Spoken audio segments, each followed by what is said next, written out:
All right. Hello and welcome to Fight for Blight session. What are we on? 5? Yeah. Still little babies over here. So we might have a little bit of an audio issue bouncing back from one of our players' mics, but at least he was able to join us. So thank you for going the extra mile there, Varric, and getting that taken care of. No problem. But we'll start with you. Other than your headset having some issues, how was your week? It was alright. Busy every day, getting ready to move. Too much going on, basically. Yeah, I feel you there. Cryptilly? Everything's all right. Adjust your mic. Yeah, talk into that bad boy. No dishwasher still. Still no dishwasher? Yo, that's crazy. How do you even? These. Well, May, is there anything you'd like to add on to that? Nah, it's been pretty chill. Oof. Just Stalin, how's your week? A little bit more share going on this week. I went on a history and nature hike over the weekend, and then today I had my first site visit at work with my mentor. So pretty nice. Nice. Pumped through some wetlands. Nice. Mm-hmm. Yeah, unfortunately, Varric, you're gonna have to do that for everybody. Heard a lot of feedback. Oh my god. Yeah, unless you can get it to play through some headphones, like even if you just have like basic ones. But Adashi, how was your week? Pretty good. I just got off of a 3-week fast from caffeine and fried chicken, so I have a big old tea from Chick-fil-A, and I'm feeling cracked out and ready to go. So pretty good. Oh geez. Yeah. If I'm talking extra fast tonight, that's why. The caffeine's just pumping. It's fitting for basically the quote unquote youngest. Yeah. Super excited. Crix, how was your week, my friend? It's been busy gearing up for the roll-up and everything, but you know.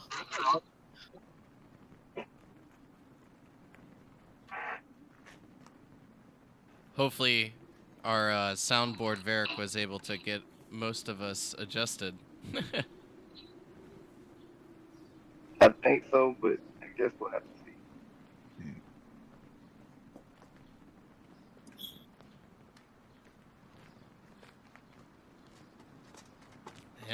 Well, at least it sounds like everyone had a decent week or better.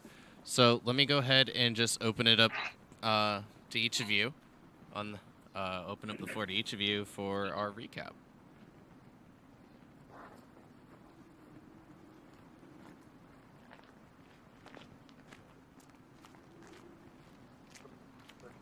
Escorting Lady Faye.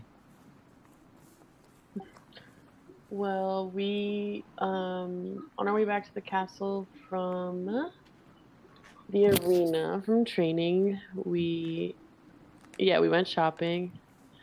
We picked up Lady Faye in the morning, and then we ran into some dudes in the woods. Before we left, Adachi got super inked, like full sleeve. And I think Cryptilly had a crazy dream. If Cryptilly wants to repeat that, if I took my notes right. Had a dream about seeing a dragon and spoke to that dude. That was wow.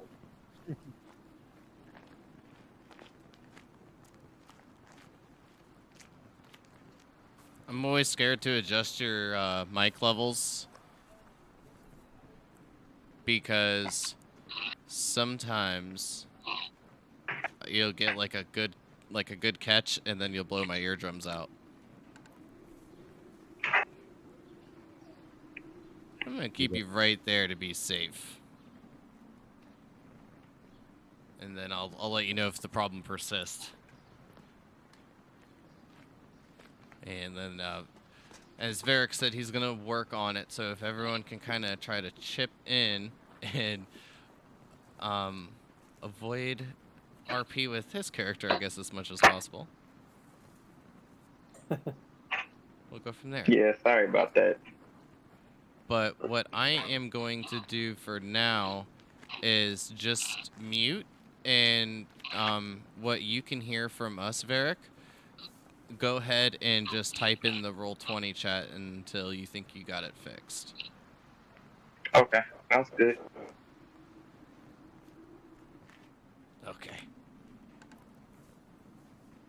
Sometimes that spike on the feedback was like going way over red. So I apologize if that was hurting anyone's ears. But once I noticed that, that's pretty much just what I had to do. Anybody have anything else that they'd like to add for the recap? I think that pretty much covers it. Only We other thing found out. Sorry, go for it. I was gonna say the only other thing I could think of is that one of the guys that was going to ambush us on the road might have gotten away, or we're still in combat with. I don't remember. No, we got Nope. the last one, I'm pretty sure. But he got close to running away, or he tried to run away. Yeah, it Yeah. was almost out of range of May's shot, and with the assistance from Little May, she was able to land the last arrow and took out the last one that was like stumbling, trying to run away. I believe Lady Faye follows Nula, the goddess of the sun, if I wrote that down right. And I think Justalin also kind of had the hots for her, if I remember correctly. It was intriguing. He's into green hair and green skin. Yeah, she has Right. dark green hair. She's an elf with dark green skin, green hair, and yellow eyes. Mm-hmm. And I believe we were attacked around 2 p.m. I took some notes last time, y'all. So we only made like half a day. Yeah, just about. Cool. Hey, Well. can I ask a quick clarification before we jump into it? Sure. Is Cryptilli, not that it matters, but is Cryptilli male or female? We don't know. It's the backstory. So Cryptilli is a female, but All right, okay.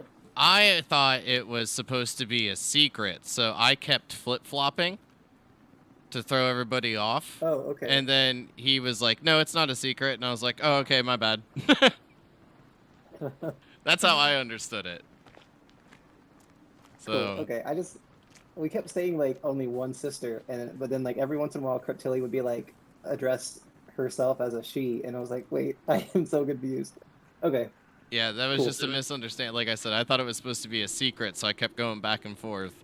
And then he let me know that it's not, and I was like, "Oh, okay. My B." She has very beautiful hair. Well, Well, thank you. with that, let's quickly get into our game. As we continue on the afternoon of March 24th, just after disposing of the 5 bandits that had kind of laid a small blockade in the road, May, taking the final shot, arcing the arrow over trees and landing the blow, the only thing being heard is a little bit of a yell, and with the presumed confirmed kill, Crix, Cryptilli, and Justalin had begun making their way back towards Adashi with Lady Faye.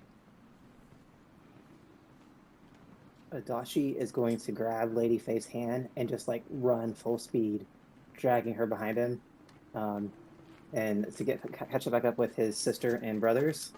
So I guess he'll, yeah, I guess on the map he'll move over here, kind of with y'all, and he'll say, "Brother, sister, these assassins. This crime cannot go unpunished. I can send Little May now to go find their base. They must have some base of operations nearby. We must root out this evil. Just a few miles from our castle. This cannot stand. They attacked Lord Vieric. This is irrehensible. Is that a word? And so he's just like super angry and is ready to go hunt down wherever these bandits came from. Which, out of character, I know is not our mission at all, but that's where Adashi's at. May goes over to the band or the person nearest her and searches the body. All right. Other than some leather armor, a scimitar, and a light crossbow with 8 crossbow bolts left in a quiver, you find nothing of significance. But it's a human. Yes. Okay. Then I go over to my brother and I say, Adashi, you must calm down. You're right, though. We don't know if there are other people. Can you send Little May to just do some reconnaissance while we try to make sure we're safe? Yes, of course, Lady May. And then he goes, hoo hoo, and tells Little. So this is actually DM. This is a question I have for you on Find Familiar. So you can communicate telepathically out of 120 feet, but then the next sentence in the spell is like, and you can also use your action to see through its eyes, but then you're blind. Does that 120-foot range, like, is that implied for both of those abilities? Or is it only for, like, the speaking telepathically? Do you know that? I mean, we can. If I'm not mistaken, however. it is just the 120 where you can see and communicate telepathically, or the 100 feet. So you can communicate as an action. You can see through your opponent while here. Yeah. So it's only within that 100 feet, but you can still, I think, control the owl up to 300 feet away from you, if I'm not mistaken. Oh, yeah, because I think it can't go that far away from me, can it? Yeah, sorry, I think you're right about that. I'm trying to, like, some of them are, I mean, like, not all of them are, like, too different, but...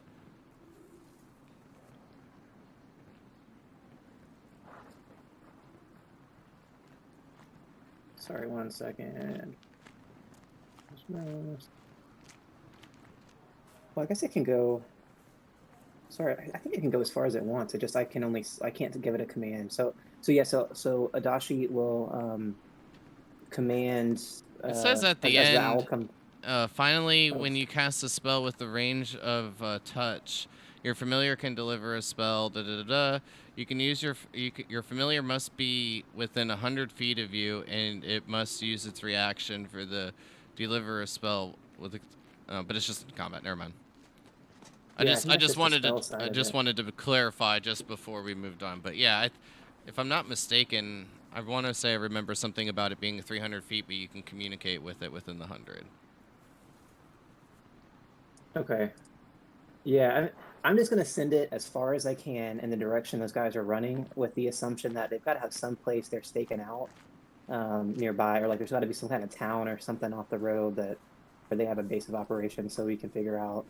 Because Adashi fully believes this is like a terrorist cell out to kill the royal family, not some random bandits just trying to make a quick buck on the road. So yeah, he's super animated and sends Little May out to spot.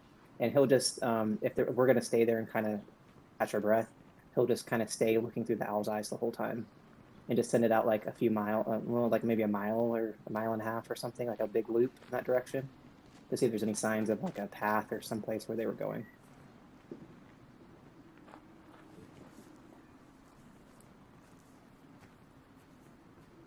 Yeah, so, like, it can pretty much go to, like, from stuff I'm reading, like, whatever, we'll call it 300 feet, because I feel like that's a pretty good distance in order to, like, relay any sort of information back to you, but still only within the 100 feet will you be able to communicate with it.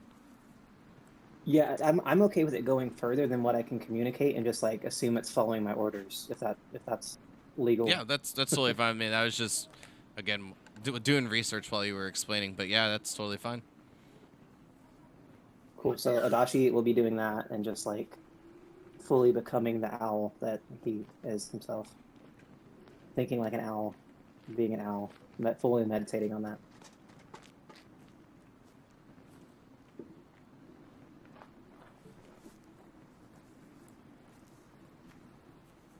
Well, what will we be doing? I mean, I don't wish to disobey your father, but I don't know if I'll be much of a help.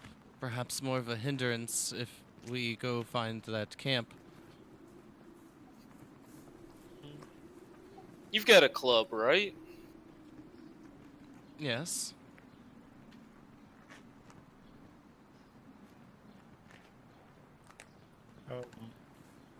I'd like to go to one of the bodies and just see if we can identify, like, if there is anything that they're wearing or something that might show where they came from. If they're from a town or if they're just like random bandits.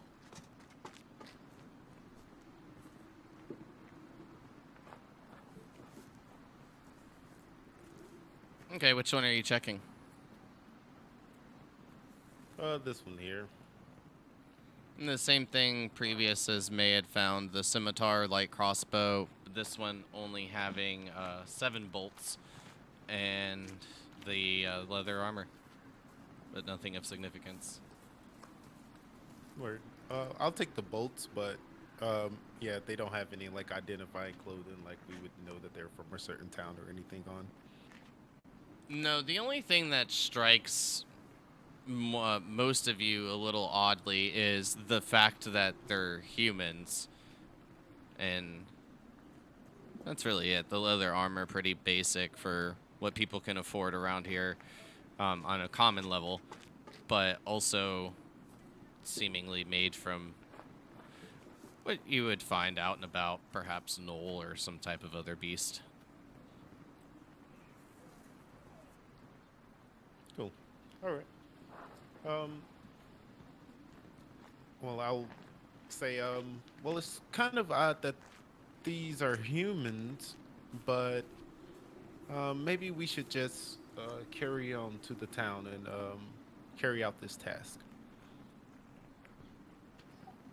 I agree. That was probably most of them anyway. Well, what's the nearest town? Is it just Blight? Would it be possible for these people to have come from another?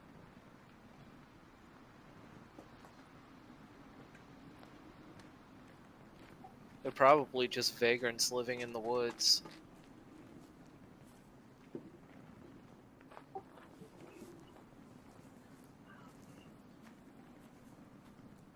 Well, I agree with my sister. We should head get Lady Faye to safety and then perhaps do some investigating afterwards. Yeah, her safety's priority right now, so I say we should stick to escorting. It is the king's orders. There will be enough time for quarrels, Adachi. Let us continue on.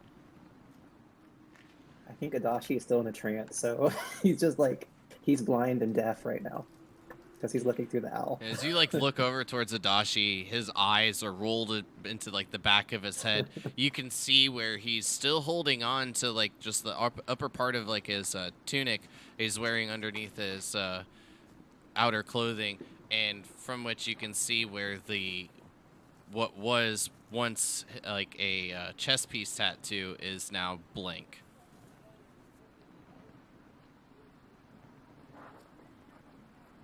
Yeah, you're free, Varric. Thank you. Alright, just gotta probably turn you up a tad bit. Back to normal. Good now? Oh yeah, we're perfect. I just had to put you back to normal. I had to turn you down just a tad bit to try to cut back the feedback of what I could. But yeah, you sound perfect to me. What about everybody else? Sounds good. You're great. All right. So, Creptilli, after you look over towards Adashi and see that, go on from there. Oh, well, when he returns, we should continue on. Um, Someone want to take over for Lady Faye if he's gonna stand like that? Well, I can guard him and at least guide him a bit, at least. But perhaps keeping another around just in case we run into more of these heathens would be wise. Yes, I do think the formation we were traveling in before may have really helped. Perhaps myself or Virik can be out front, but with Adashi, so that Adashi can send his familiar out to scout for us to make sure the road's safe. Adashi, you feel just like a slight tug and like being moved over towards your right side. Like a continuous touch, you feel as if someone's guiding you. Okay. So you can move along with Lady Faye quite easily.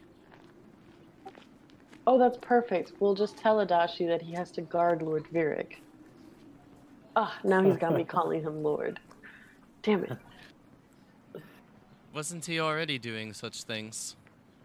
Well, yes, but now it'll actually be a part of our plan instead of,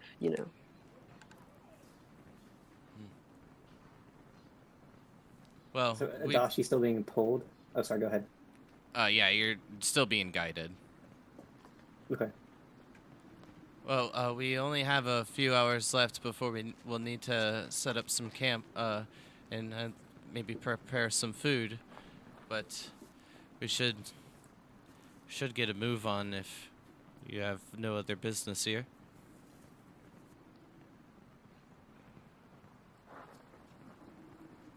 Yeah, we should probably get as far away from here as we can.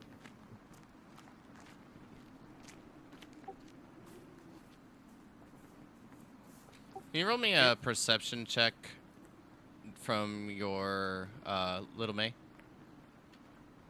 Yeah, I'm just gonna roll 2d20s if that's cool, because it has advantage, and it's +3 to the highest. Perfect, thank you. Oh, great rolls. So just wanted to double check there's nothing else you guys wanted to do here? I'm good. I think that's it. Yeah. If I could wake up Adashi, that'd be cool, but probably not. You could. I'll just wait patiently, I think. Oh wait, let's see if we Okay. can scout the area before he wakes up, to see if we find anything that they might have pillaged off of other people. Yeah, because I was assuming the place they were running to was their base, but they could have been in the forest. But you guys were in front of the forest, so they're not going to run towards you guys if they're trying to survive. Yeah, because they were heading east, so. It is probably the direction of their hideout. Mm-hmm. That's what I'm thinking. Unfortunately, that's not something Crix would be interested in, even though I would like to go and check it out. So, Varric, you wanted to, like, rummage through the pockets. Unfortunately, other than the weaponry and the armor that they have, these guys have nothing else. Damn it. Stuff, yeah. They were pretty easy to take out, so I'm not too surprised. Never know. They could have knocked off other people before. Possibly.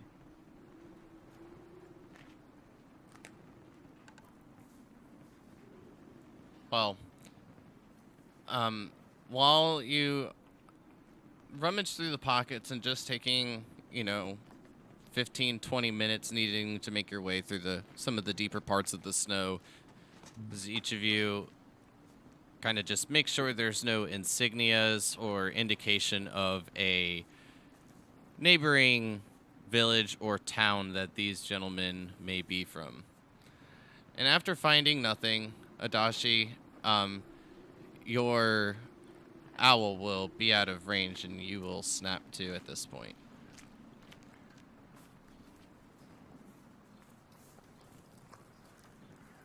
You said I snapped too at this point? Yeah, like you will no longer be blind and deaf.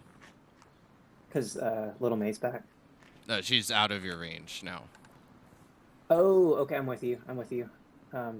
So I'll say, nothing to report yet. But Little May, I'm sure she'll find something soon. So we just need to wait here. And yeah, I'm sure. I mean, we could actually probably go and start walking that way if you want. And he starts like packing up his stuff and walking off the path.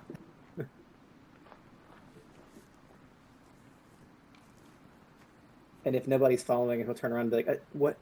Did something change? What am I missing?" We're moving on. But we're just gonna let this terrorist cell take root this so close to home after attacking Lord Vieric? Brother, I mean, Lord Crix. I mean, I don't understand. We have a mission. We'll deal with the mission first. Then we'll come back. Yes, Lady Faye's, her safety, that's the priority right now. There probably aren't many more of them. If any, to be honest. Adachi will kind of like grit his teeth, and then he realizes that he's talking to, the people he's supposed to serve, that he's like ranked above him. So he'll say, forgive me, Lord Crix, and just Brother Desolin, and he'll kind of bow and say, yes, of course, our main mission is Lady Faye's safety. And I guess he'll scratch a little note in the snow, like an arrow saying, like, we went this way, so that if Little May comes back here, she'll know to follow the path to meet back up with us. I think she can read. See how long that lasts in the snow. Yeah. Or if you're I'll do it in leading the dirt. bandits to us. But and- if she's and then- your familiar, she won't come back to you. Doesn't your familiar yeah. always know where you are? Yeah, it's got like GPS, man. She's like Oh, great, GPS to okay. your soul. She's got to go Right. back home. Yeah, she's like, I want to go back in that tattoo form. And then Adachi, looking at one of the fallen soldiers, would say, "Hey, and then looking at Lady Faye would say, if our goal is to protect her, maybe she could wear some of this armor. She doesn't look very well defended right now. She has a club. I mean, would she like What a about crossbow? the leather armor? Yes, and armor. There's leather armor. Is there a particularly like feminine looking one? Like She'll just like kind of pull on like her cloak on like the outer parts, and you'll hear like a bit of a jingle.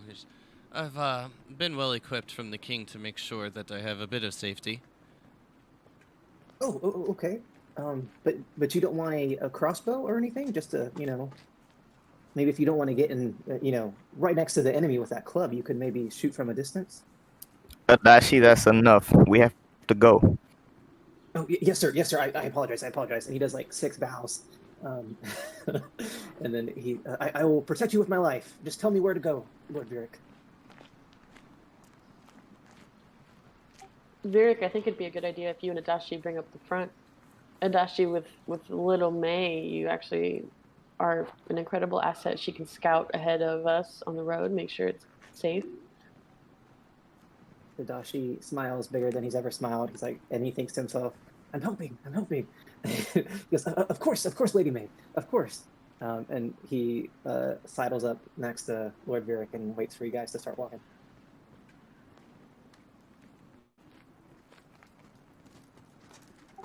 May looks at Crix and like winks. So easy. Well, as each of you continue on down the road, just going around the down tree that's a bit covered in snow, leaving it for perhaps someone else to deal with another day. You all continue on, making it down just a few more miles along the road before you would each know that it will be time to set camp before it gets too dark.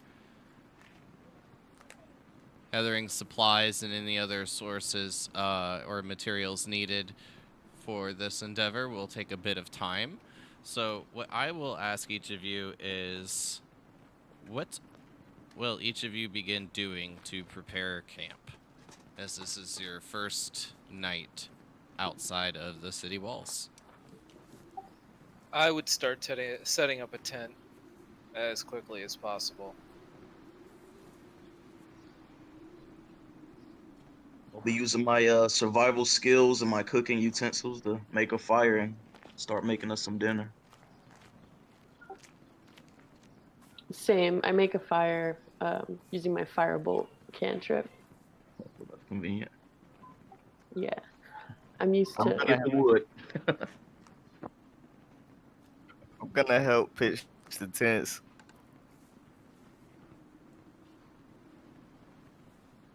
Yeah, I think Adashi will do the same. Help put the tents up. Yeah, who is going to collect wood? I suppose I can if May has the You fire. went Can't- out there. Yeah, that works. I didn't hear what Cal said. He went out. Oh, I'm Talking sorry. about I like- said who was collecting the firewood, because it sounded like pretty much everyone was gonna like do like in-camp things, like making the tents. Yes, I would scout around the perimeter and get some firewood. Yep, I'd make sure that I put up my tent as well. And depending on how much time is left, I would see if May would want to go and try to catch something for dinner.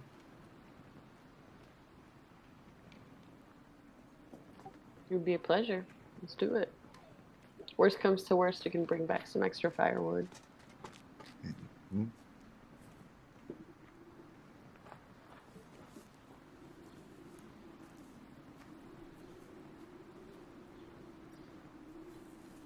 While they're doing that, I'll make sure I put up my tent as well. I don't want to be the only one sleeping on the ground. All Sounds like a right. priority. So May and Cryptilli are going to go out and collect the firewood, and the rest of you begin setting up tents. Faye will begin preparing your meals. So, will each of you roll me a survival check, please?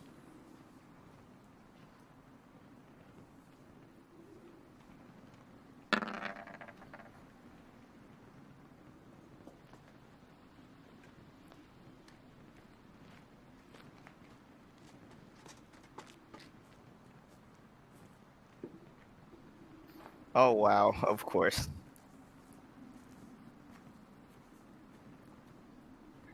I think it's my first crit. Or maybe not, but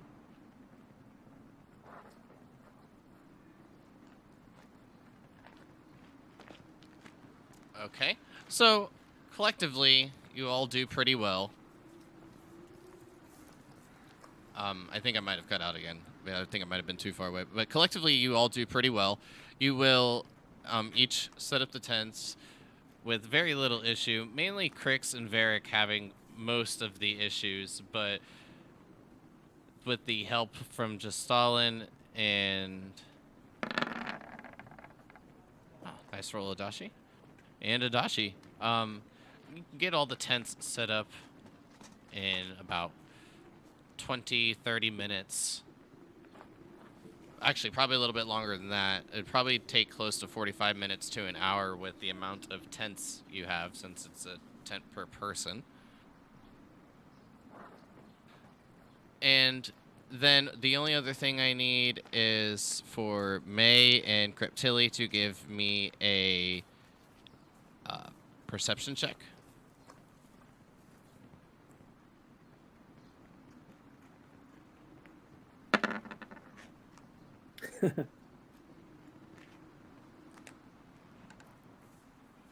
no pressure. Right.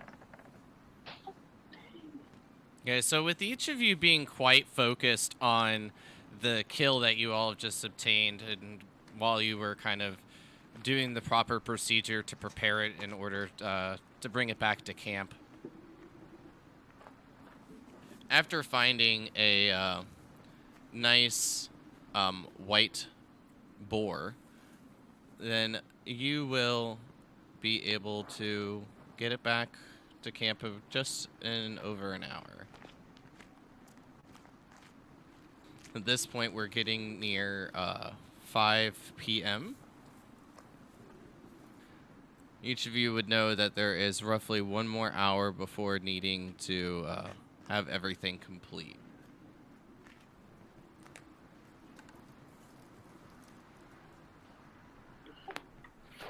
All right. Should we talk about setting a watch while we cook this bad boy up?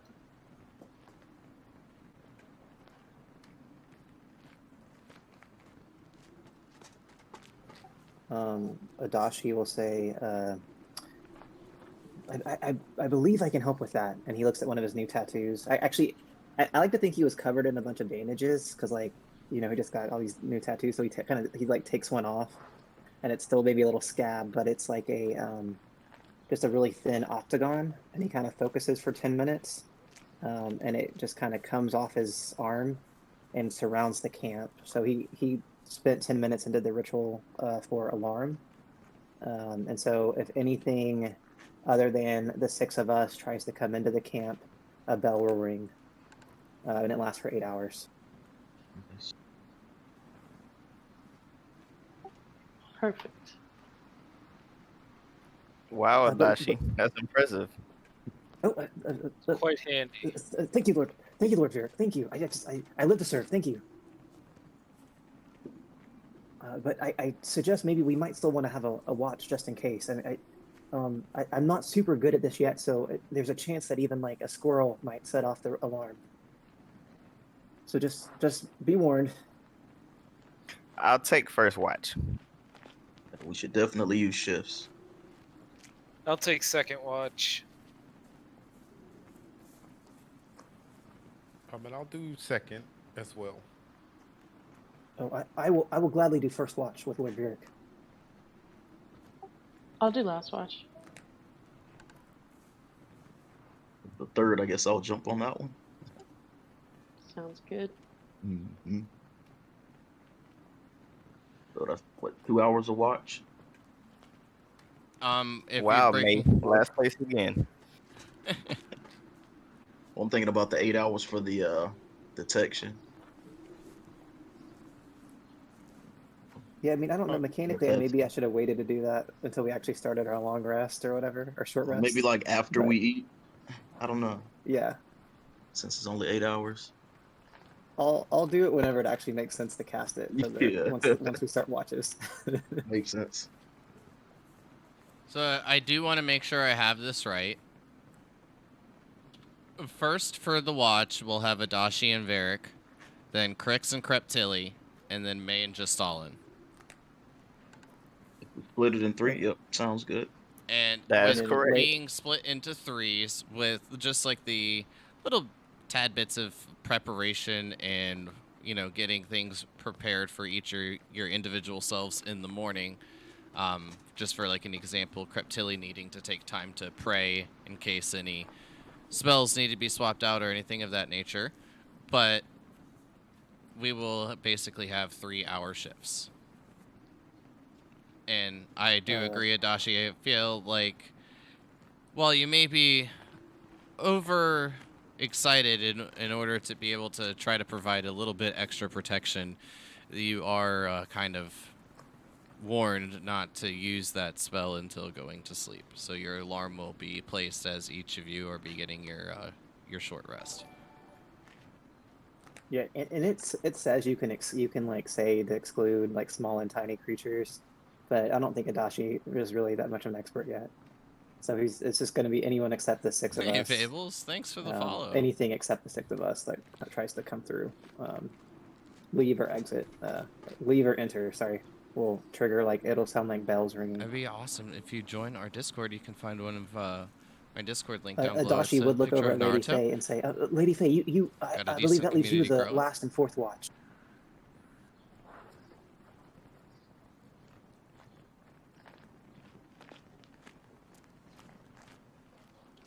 So you want Lady Faye to take the 4th watch? I'm sorry, I was talking to chat. No, I'm partly joking. In character, Adachi would say that, but I'm assuming everyone else would be like, no, we're not going to make her watch by herself. Yeah, that's what I was about to say. I I'll mean, I look guess, at like, she'll, since preparing dinner tonight, and she'll make sure to wake up just at, like, before the end of the third watch, and then we'll begin preparing breakfast. With the Sounds good. 4 you found, you have plenty of meat, but for the 7 of you, it will go pretty quickly. Be enough for about 2 days for each of you. 12 or 14 rations in total. Nice. Perfect.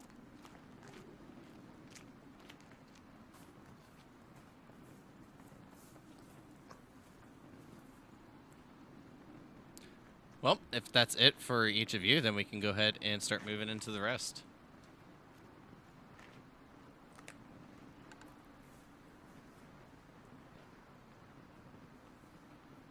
Cool. All right, well, moving on.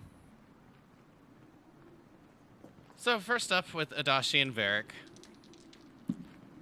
Well, it's pretty quiet through the night. I mean, it definitely feel it beginning to get a bit colder. Definitely a bit more rapidly than you would anticipate. Luckily, this fire is a decent size, and you're able to keep a good bit warm. But if you all don't have anything that you'd like to talk about, maybe Adachi can try to make up for being overexcited. I don't know. Just don't want to skip over you guys too quickly. At this point, Little May found us again, right? Like she caught up. No, not yet. Oh, okay, never mind. Okay, so he's probably a little anxious about that, but he's going to take the time, and he's going to try to talk to Vieric and say, Lord Vieric, I must say, that was an excellent shot today. I mean, that bandit must have been 200 feet away, yet you still pierced him right in the middle of his eyes. Just astounding. Your talent knows no bounds, Lord Vieric. It is an honor to serve you. He does another bow. Adachi, calm down. We're on watch. Oh, yes, sir. Yes, sir. And then he just doesn't say a single word the rest of the time, and just stares out like he's gonna find something to impress you. So, All right, so moving on till about 7, 8, then 8:30 into the night. Each of you feel the wind picking up just a bit more. And then you can see some of the snow from the trees that each of you are kind of camped around falling as it hits the ground. And at that point, will both of you give me a perception check?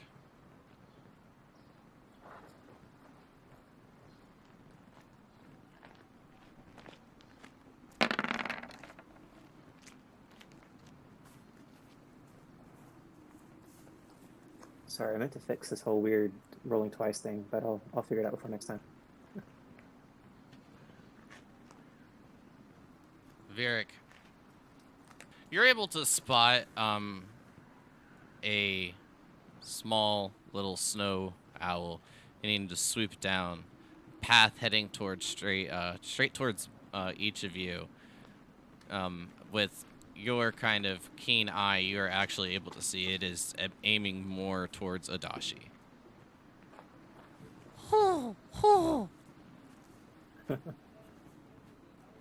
Heads up, Adachi. Wait, what? Oh, Little May, you've returned. And as And he's you super excited. turn, you'll see Little May begin to just like swoop down, flap its wings, and without hearing a sound coming from the wing, you'll just feel the brush of air as it perches right on your right shoulder. Perfect. Knowing that it's back, can I like speak to it telepathically and ask if it found anything? I was trying to. I guess it doesn't. For some reason, I thought it knew a language, but it definitely doesn't. So like, I don't really know how that works. Like, does Adachi have to like, whoo, whoo, like he has to speak owl to see if he can figure out if it found No, anything? it'll like respond to you, but the rest will just hear like hooting. But you'll be able to like understand it more like telepathically. Gotcha. Okay. So yes, yeah, Adachi would be like, did you find the camp?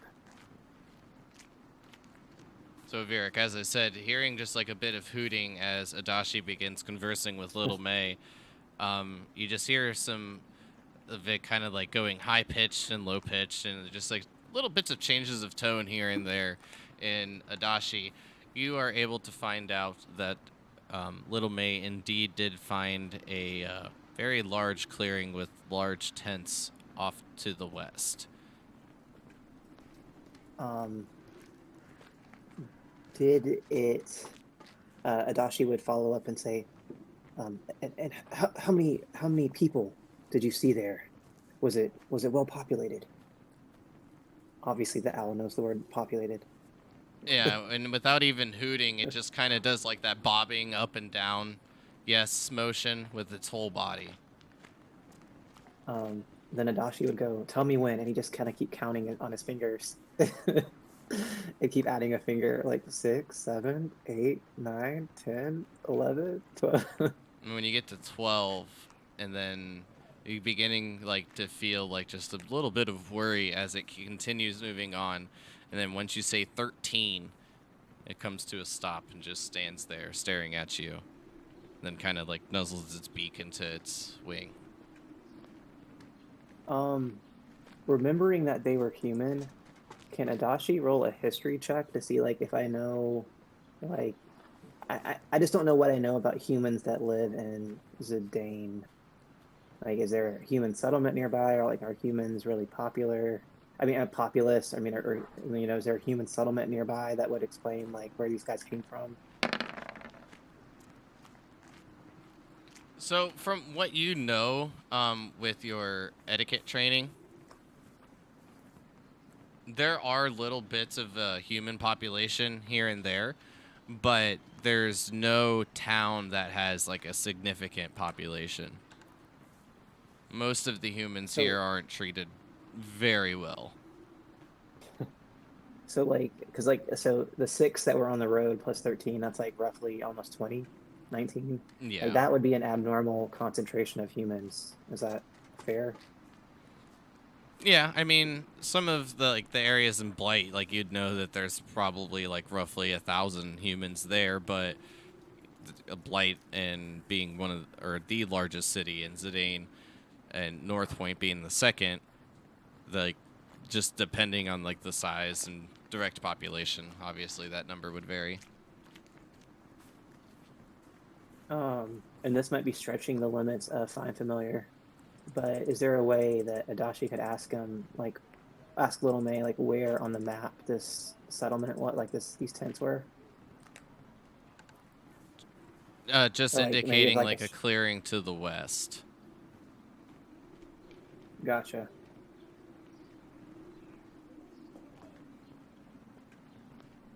Now I'll say like if you were within like 100 feet, you might be able to pinpoint it that way, but with like the communication, it's just off to the west in the forest.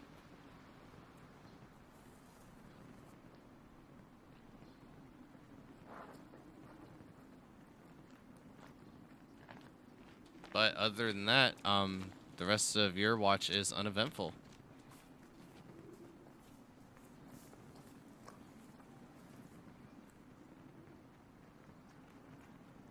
Next up, Creptilli and Crix. At this point, as you kind of like exit the nice warmths of each of your tents, making your way out into the snow and kind of curling up, huddling near the fire in order to just keep warm. The wind continuously picking up at this point. Now you see some of the snow that kind of catches the reflections from the fire. You see it almost going directly horizontal. The weather is not looking great.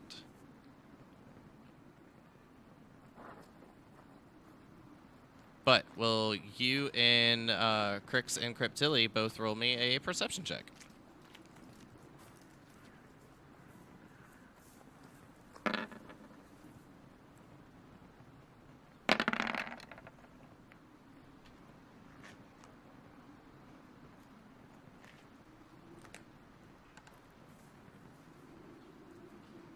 So, Cryptilli, you don't see anything. But Crix. Just kidding, bud. So right away, Cryptilli, you are able to notice this like purple hue beginning to appear in your peripheral. Crix, as soon as you see Cryptilli's attention kind of get pulled, you turn your head slightly and you catch it too. As both of you turn, you see what appears to be a comet object streaming across the sky to your southwest, moving well, what seems to be well over the city of Blight, making its way towards the Stokeland Mountains. As it continues on, you see some of the orb kind of get blocked out here and there from the peaks of the mountains, and as it begins appearing to descend over the horizon, you can see it giving off just a slightly purple hue as purple lightning begins to streak across the sky following its path.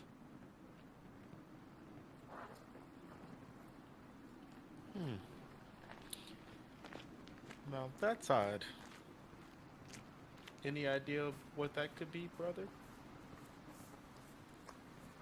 I was going to ask you the same thing. It's not the kind of thing you see every day, is it? Not at all.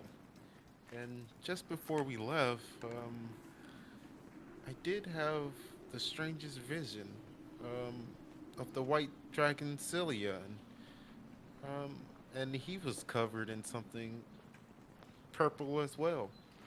Very weird. Do you think this warrants waking the others, or should we wait till morning to discuss this with them? I'm sure there's nothing that we can do anything about right now.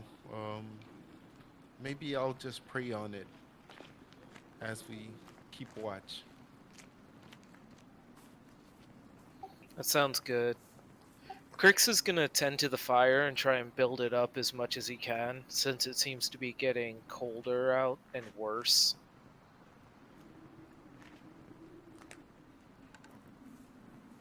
Yeah, and I'll help them make sure that we have enough firewood to keep it burning as high as we can, and then in between just kind of pray and see what's going on, if there's any guidance I can get from Deanna.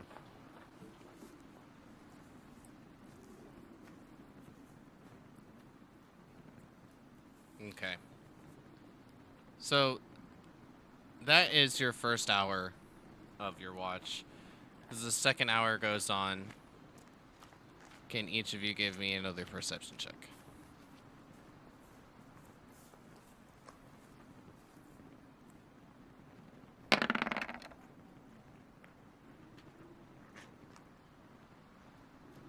I don't know why it rolled it twice. No, the 13 was from your previous. Oh, cool. I am on Yeah. high alert now. The 13 being from the previous, and yes, apparently you are on high alert. And you hear what sounds to be a large pile of snow falling from a tree off towards your northwest side. And just as you kind of have that thought of like, oh, that may have what it, and then you just hear another and then you would recognize these to be footsteps. Still being a bit away, and I will say out of anywhere that you can see, is all like off into the dark, especially with the wind whipping and the snow beginning to build up just a bit more, kind of cutting your vision as you peer out into the night. But these definitely are loud. Wake the others. I think we're in trouble. Yep, and I'll make haste and try to wake the others, let them know that there is something big that we haven't identified.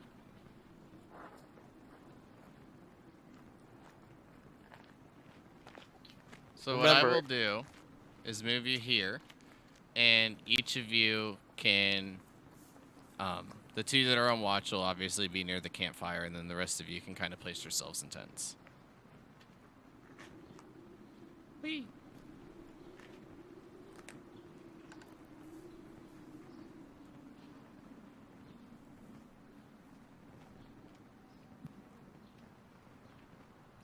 May, Virik, just stalling.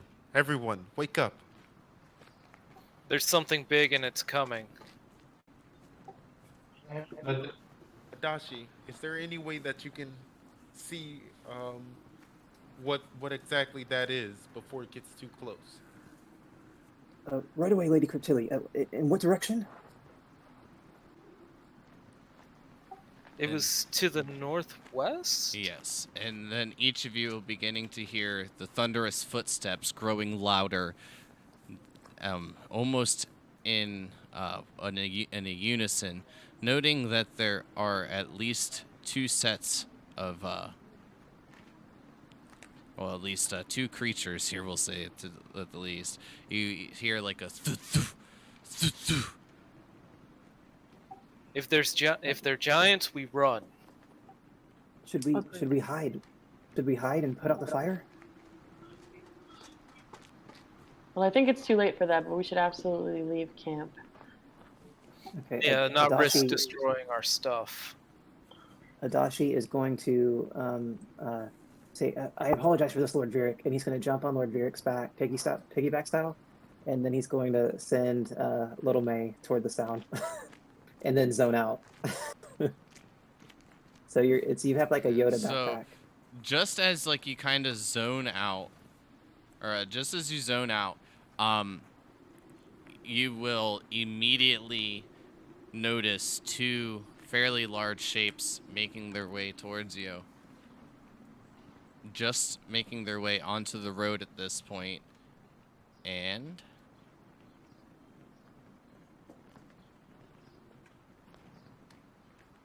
can each of you, all of you, begin to roll me initiative?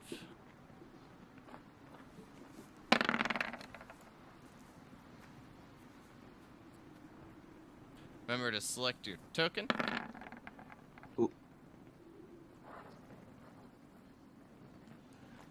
I forgot to do that, I'm sorry.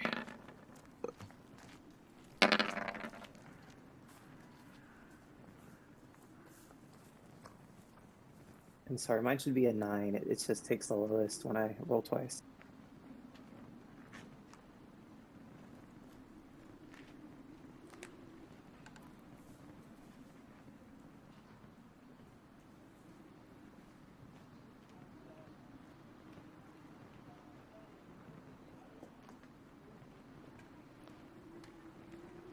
Okay, well, I think I got everybody.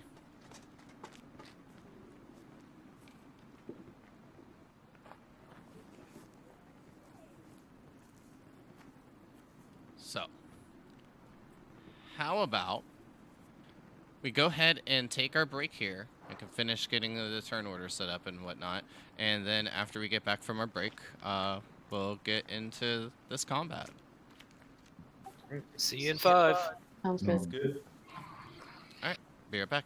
See everyone shortly. Stay tuned.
All right, and we're back.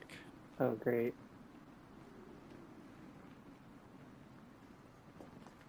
So, I guess at the top of the turn order, we have this creature.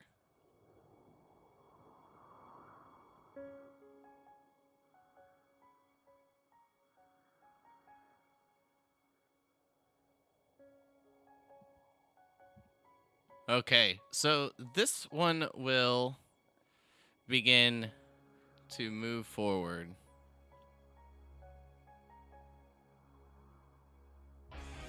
Trudging into the snow, you can see it as it begins to have some of the flames of the campfire that was built up beginning to illuminate on it.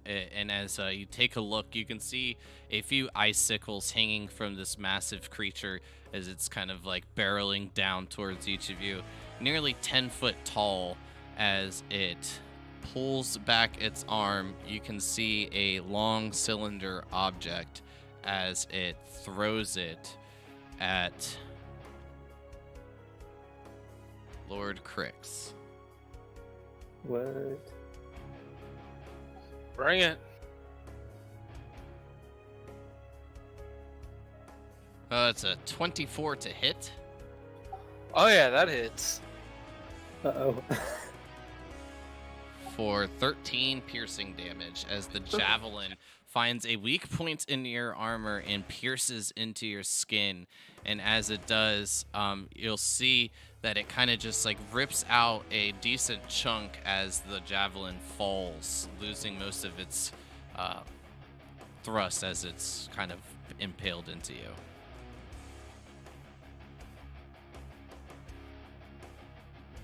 Well, that certainly hurt.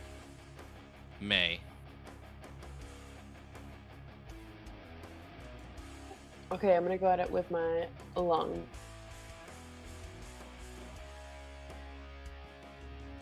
So from this point of view, you can see the upper part of this creature quite well. Its head peering over the boulder and the tent that is right set up next to you and in between you and the creature. Go ahead and give me your shot.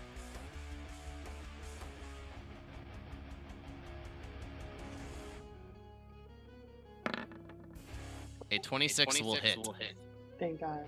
I'm aiming right for its eye.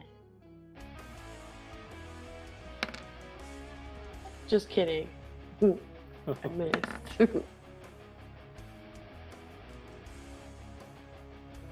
So as it pierces into like the creature, you can see it kind of deflect just a tad bit off of one of the icicles hanging from its chin, and then piercing down as it kind of pushes the force of the arrow down towards its chest area and piercing right below the neck.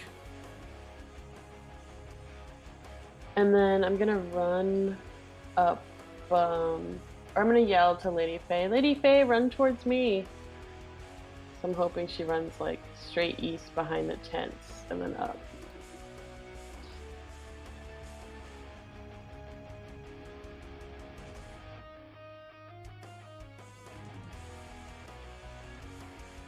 Okay. Noted. Is that it? Yes, that's it for my turn. All right. Which will bring us to the creature again.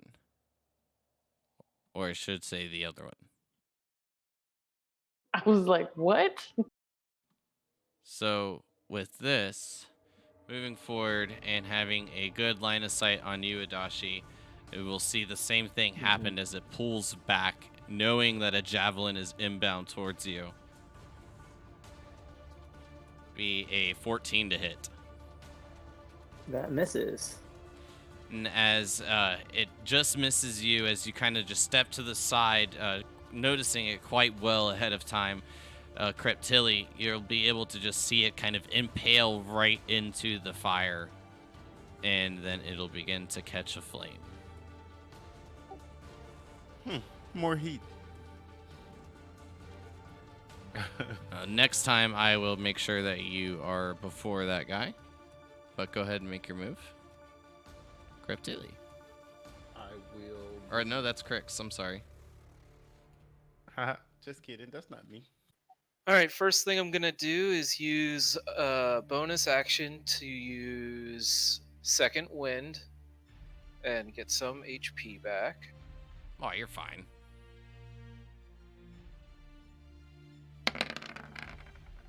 Ooh, nice roll. Nice. Heal for 11, and then I'm gonna move.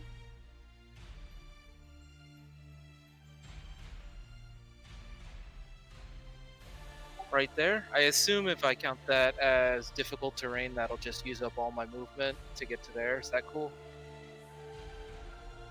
I have you at 20, even with difficult terrain there. Okay. That's awesome. That works. And then I'm going to make an attack against this thing. Yeah, it's the only difficult terrain would necessarily just be like that tip of the boulder, which that part's not too high up. It's more towards like when you're in the center that you're going to be, you know, elevated 5-6 feet.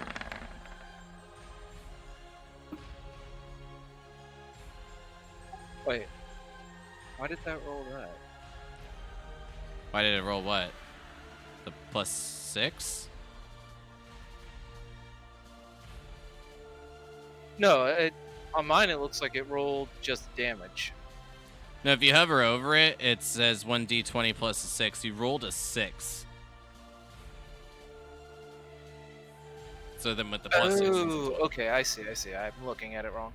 All right, so does the 12 hit?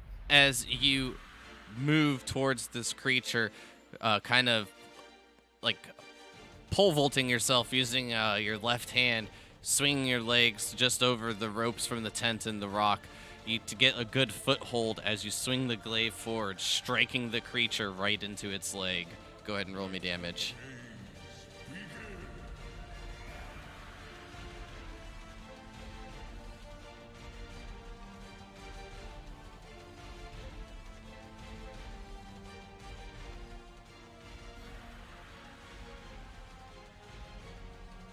Nine damage. As you sink in quite deeply, you can see that this spurt of blood kind of seeps out of it, and this creature is beginning to look a little bloodied. And then you said I had 10 of my movement left. Well, I had you at 20, so yes, you'd have 10 movement left. Could I go? Well, There, I will require a check for you to kind of hold your footing there. can I get to there? It'd still be a bit tangled up, but I'll allow it. Just kind of like stepping over the rope, making your way away. Yes, and that will end my turn. Yes. So as Crix moves away, stepping over the ropes after striking this creature, the creature will like trying to thrust towards him just a bit, trying to reach him, but without having what Crix, you kind of catch a glimpse of a great axe on its back and its hands. At the moment, it is unable to strike you.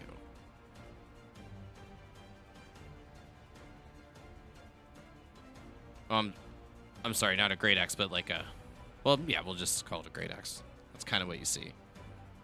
Very large axe, heard. Anything else? Nope, that's it for me. Now it's your turn, Cryptilly. No worries.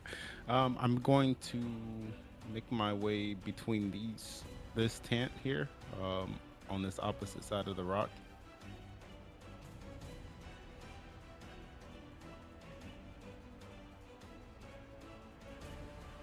And I will actually shoot it with a crossbow. Now move yourself down just one square for me, and because of like the difficult terrain factor there, will give you kind of just that little bit of hindrance. Okay. Can I get a clear shot off on this guy? Yeah, this so side as of you the- like dive over like where the tent is anchored down with the rope in like the boulder area. You jump over the rope, clearing the boulder itself just over like the southeast side, tucking, rolling, perching up on the boulder and taking aim at this creature. Go ahead and give me your attack roll.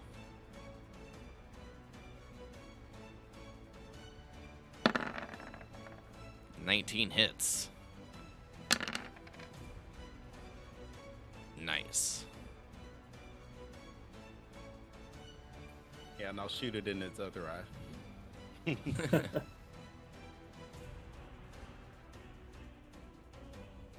All right. So as this bolt strikes in, is that the end of your turn? Yep, that's the end of my turn. Near this creature crying out a bit, seemingly as the pain goes, inflicting more and more pain upon it, and we move to Varric. I'm just gonna shoot at it from here.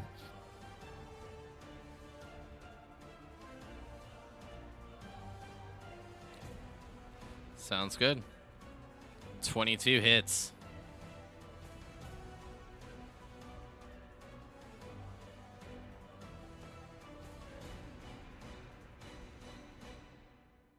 And it is pretty messed up at this point, but still holding on. And I'm gonna move a little bit further back to here. Perfect. As you draw your bow, striking it with an arrow, you take a few steps back, making sure that you keep your distance maintained. Anything else for your turn? And that's gonna be that's it. Perfect. Adashi and Lil May. Okay, so sorry. Quick question for you: do the tents give any cover, or like can we see above and around the tents? So you can see above it, but like while it will provide like a tiny bit of cover for each of you, and it will cover up like just a tad bit of them, but in comparison, like nothing in comparison to one another.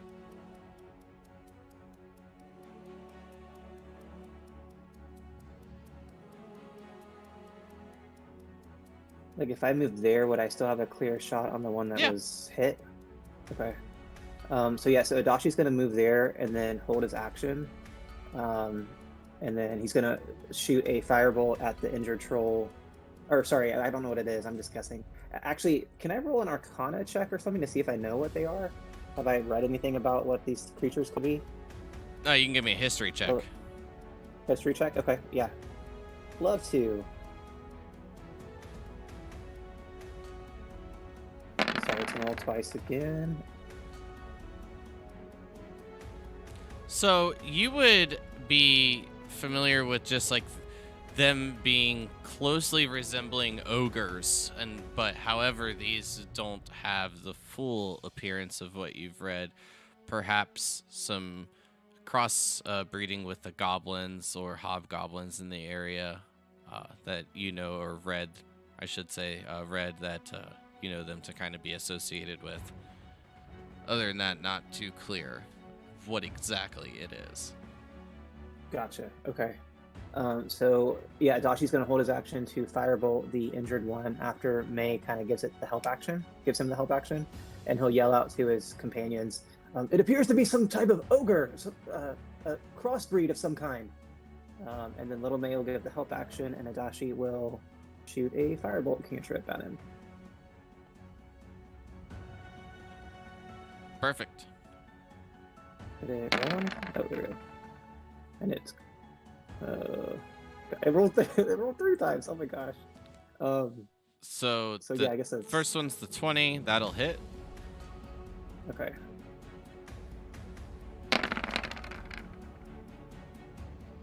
So 9 fire damage.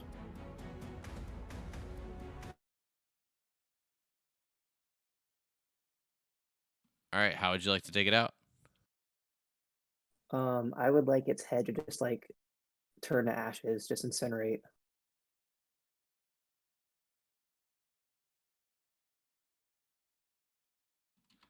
Oh no, Rhythm Bot died. Oh, I thought it was my Discord for a second. I And was then just I was Little checking May's checking gonna. in case I dropped, but so as little May kind of swoops down, drawing its attention from this creature, you'll see its head kind of tilt up and like go "Ugh," as the like you shoot out a firebolt from your hands, and as it streaks across, connecting into its head, you'll see it just begin to burn. And while it doesn't incinerate it as you would hope, you do see it take quite a decent amount of damage to its skin as it falls to its knees and collapses into the snow, hearing its head hit Nice. first a thud and then a tss.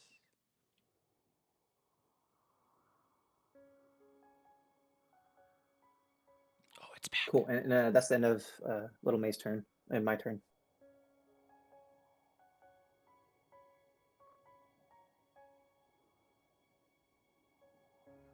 So, Lady Faye, following the orders given, we'll move to here. And with a little bit of movement that she has left, just kind of take cover behind the tree.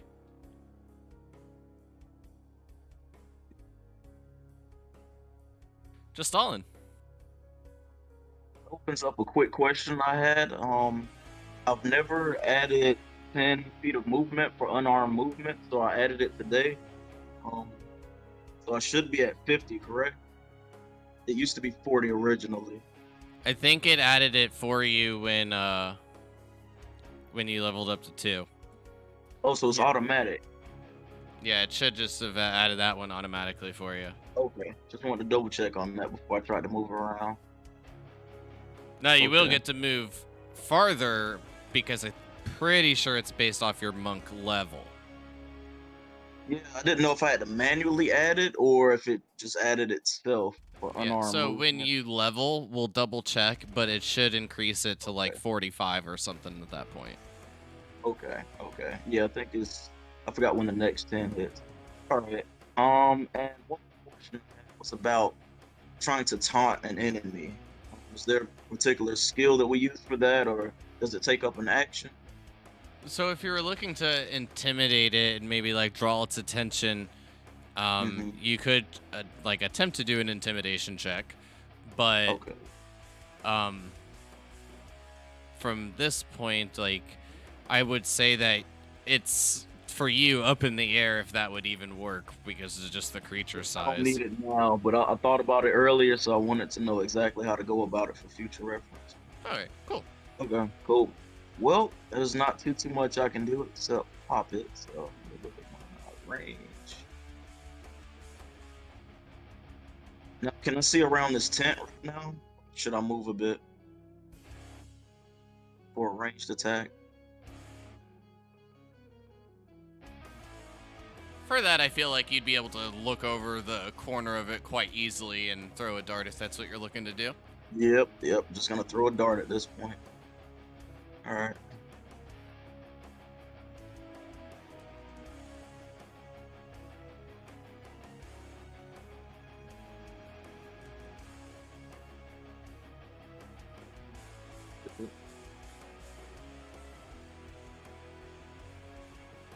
Pulled the ant. I rolled it twice by accident.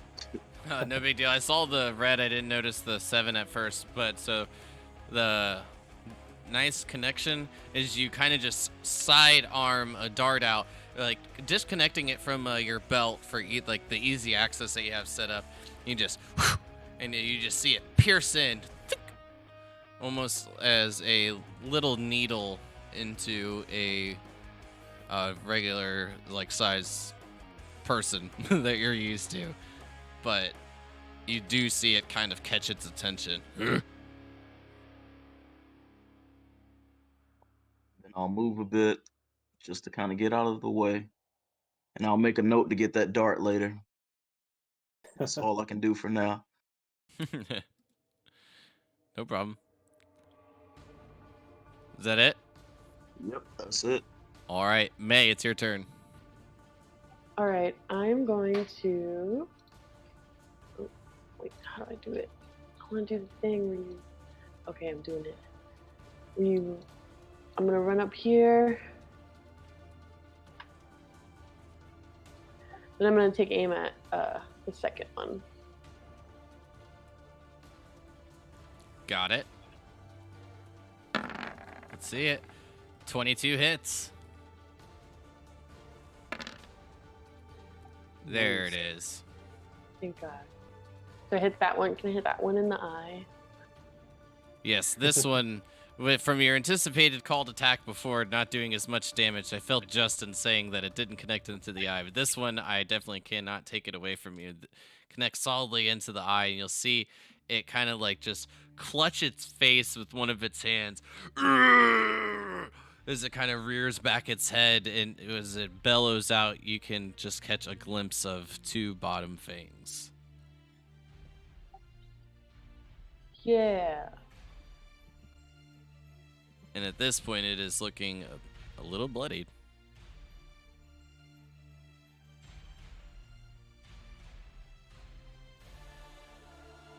Anything else for you? Nope, that's gonna be the end of my turn. All right. To you, Crix. Can I move up to here? Yep. I'm gonna move there, and I'm going to attack him with my glaive.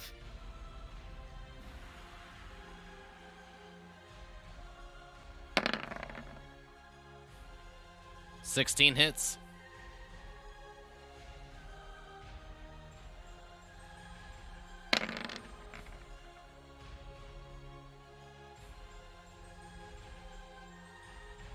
Nice, good damage.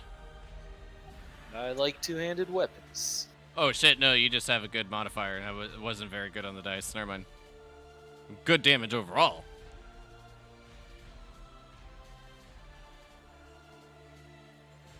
Anything else? Oh wait, did I roll a 2 on that? You rolled a 4. Okay, I rolled a 4. Okay, because I can reroll 1s and 2s. Yep. Yeah, so that's gonna be it. My actions are used up. Perfect. And as you sink in your glaive, it'll kind of just like reach down, and as you see it like holding the air, or like the arrow in between its eyelids as it's like squinting, it'll reach down, grab your glaive as it takes out the axe that you see bared on its back, and then swing it down towards you. Be a 20 to hit. That hits. Alright, I need these. As it sinks into you with its axe, you can feel it cut just right over your leg, digging in fairly deep, but only dealing 12 damage to you overall. Alrighty. So as it sinks into you for the 12 damage, then we will move on to Creptilli.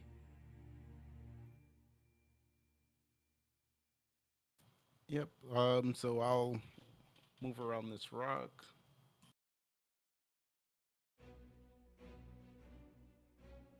And make my way down towards Crix, so that he doesn't have to fight this thing all alone. And I'll actually cast let's do chill touch on this guy.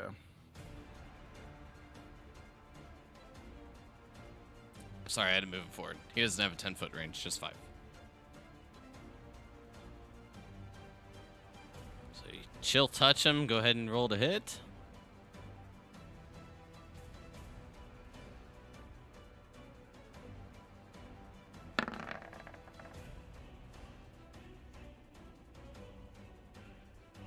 The 2 will hit, 16 will hit. Go ahead and roll me damage.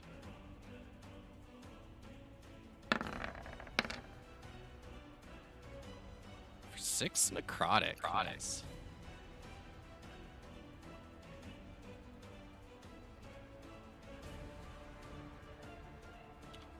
Anything else for your turn?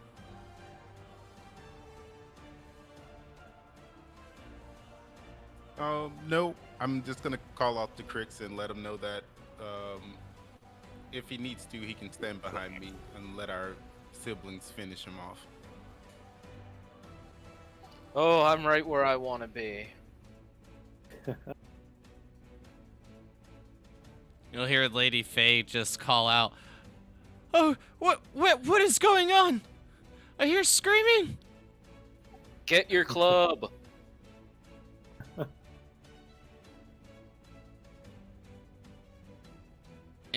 Anything else for you, Cryptilly? Nope, that'd be my turn. Our savior, Lord Virik. I'm gonna move up a little bit and try to finish him off with his bow. I'll shoot the owl. Yeah. It's got 1 HP. Yes, the 23 will hit the owl, no problem. Yeah. Yeah. Yeah. Ooh, nice, 10 damage.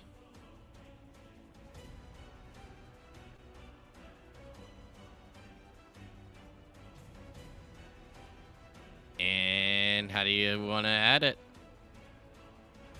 With an arrow in the middle of the eyes.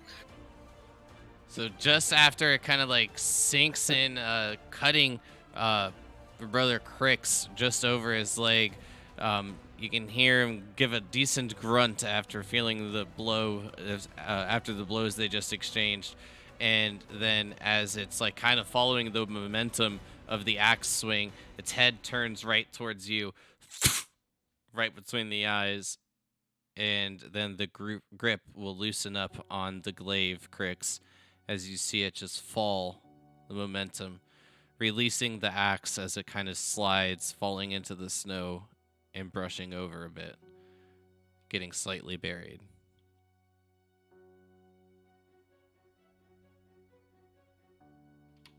And that will pull us out of combat. Well, they weren't as tough as I thought they'd be. And you guys wanted to run. Well, I don't think these were giants. Adachi would pipe up and say, they look like some type of ogre, maybe mixed with a goblin? Only thing I can think of that's uglier than a regular ogre. Can Adachi like take 10 minutes and try to detect magic? I'm more just trying to think, are these like magical creatures that like we could use any of their body parts for something? Like, you know, is ogre leather armor nice? I don't know.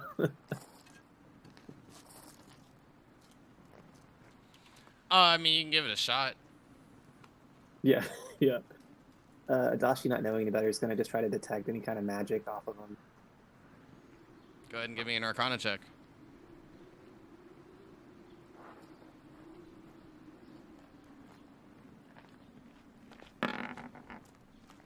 Yeah, you don't detect Hey, anything. that rolled right. Okay. And then he'll send little May out kind of the direction they came to see if there's signs of like any other creatures like that out there within like that 300 feet radius, just to see if anything else is maybe out there that's dangerous from that direction. Okay. Crix is going to make his way back over to the fire and start tending to his wounds. Maybe roll a medicine check on himself.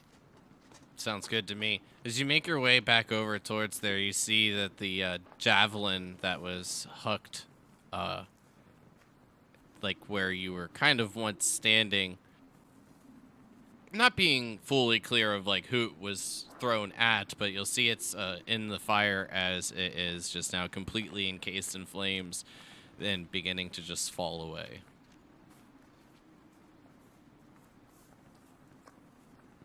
And did it look like a simple wooden javelin, or?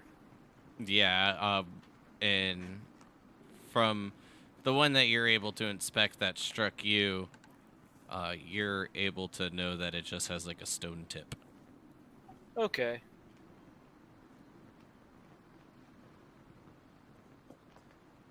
I'll go to try to retrieve my dart. which How much? disappointedly it was in his face, not his eyes. How much dirt do I rub in my wounds? I was literally Enough to gonna stop ask the that. bleeding. Perfect.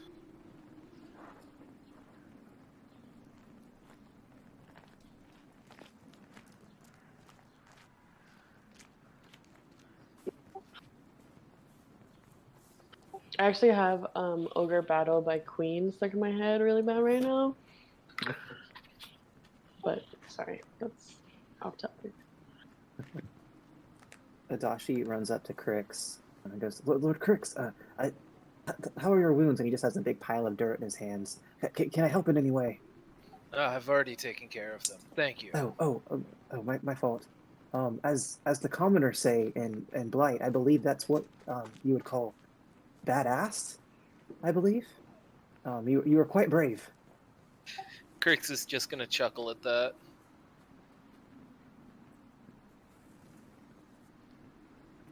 And I'll give a little smirk about the dirt comment.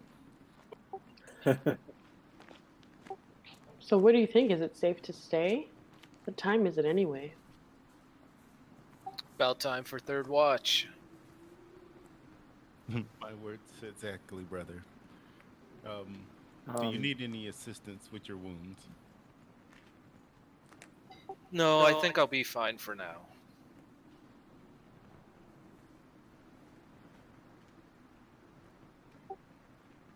Okay. I can't remember who is doing watch with me, but this is perfect timing. I won't be able to go back to sleep anyways. Yeah, I'll be with you on that one. DM, while does Little May see anything out there? No. Like if Adachi, nothing. Okay, Nothing. cool. And from like where they lay, you'll know that they didn't even break the perimeter of your alarm spell either. Obviously, after not I hearing was looking any at that. sound, I was but gonna, yeah, yeah. I was gonna make a comment if I think if they had gotten like right next to the tent, I was gonna make a comment that like you just hear bells going off. It was gonna make a Yeah. joke, but yeah, he didn't even get that close. I was gonna ask if you wanted it going off in your head or if you wanted it off for everybody, but I assumed that you wanted to go it to go off for everybody from your just your verbiage. Yes. Yeah, So. for everybody. Like, cause in my head, I want it to be kind of as annoying as possible if like a little bunny hops into the camp. I feel like that's what Adachi would be capable of right now. Fair. Yeah. Anybody have anything else specifically before we move on to the third watch? Adachi will speak up and say, "Well, since you're all awake, you know, and Little May's return, as you see, it seems like there might have been more humans behind that attack. She found a camp to the east of where we were attacked. Several tents, maybe 13 humans. So it seems weird. I didn't realize they were so much human animosity. I mean, they're so inferior to us in every way. I don't know why they even think they could threaten the throne of Zidane, throne of Blight. Just preposterous. Perhaps we should double back and wipe out this human threat." Wow, that's intense. They're still our denizens, our citizens of Zidane, our people in a different way. But also, if there's 13 people, and they did manage to almost get the jump on us on the road, maybe we should just leave at first light, skip breakfast, eat the rest of this cold boar. I agree. Keep pushing forward. The mission comes first. The other problem isn't going to go away overnight, so we might as well handle what we need to first. And then maybe we can have fun on our way back. I wouldn't call it fun. If I may, lords and ladies of Blight, I just worry that it was a temporary camp. I mean, what if they have moved on by the time you return? Then what threat is there that they offer if they move on? If they move, they're only less of a threat. I guess that's true. I mean, and like you said, I mean, they're only humans. I mean, what can they do, right? They are nothing compared to the divine blood of my brethren here. You insult me. I'm sorry, what? You're insulting me. Remember, I'm half human as well. Oh, but uh uh y yes, brother, but I mean, you clearly have the blood of our people in you as well. You hear Faye give a little bit of a Question. snicker.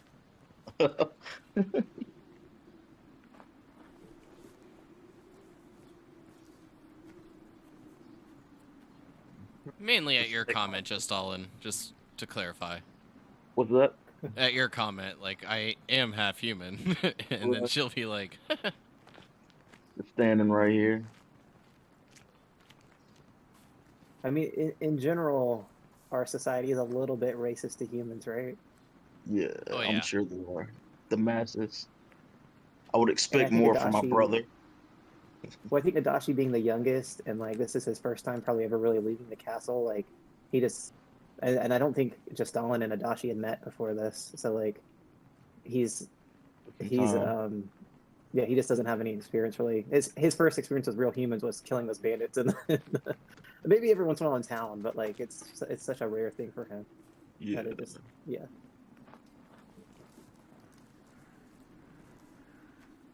You have much to learn, little brother. Why don't you get some rest? Yes, Lady May. Yes, I will. Excuse me. He's gonna go to his tent, whichever one that is. But he will leave Little May out to help the third watch. No problem. He'll give it instructions to hoot if he sees something. Okay. Just So to as he's see going in how his stealthily I could roll into my tent oh. with that awkward conversation. Not bad. Definitely a couple people noticed, but not everybody. Well, this was fun, but I need some rest. All right, May, are you ready? Let's do this. Great. Think we got our share of sleep for the night. Definitely. Okay. So, after the last hour of second watch goes by, and then being able to pass right out after your adrenaline kind of cools off and drift off to sleep. At the beginning of third watch, can each of you give me a perception check as we get into your second hour? Can Little May give? Oh, never mind. He doesn't need it. I was gonna say Little May will give just Stalin the help action, but he definitely does not need it. No, I'm alert. Doesn't need the help. So, just a few moments before you feel this gust of wind kind of like whip your hood back just Stalin, each of you will notice Little May beginning to swoop back in and just perching itself on top of Adashi's tent. And then just as it kind of like lands and just kind of like kneads into its feathers with its beak a little bit, fluffing itself, the wind will pick up, knocking your hood off of your head. You can feel just the cold air just ripping and like piercing your face. You as well, May. The temperature is dropping quite rapidly. The visibility is getting quite diminished at this point. You will also notice that your fire is being kind of dwindled out at this point as the snow falls into it quite heavily. You hear like the seam and like the evaporation of the snow as it gets close. As the water hits.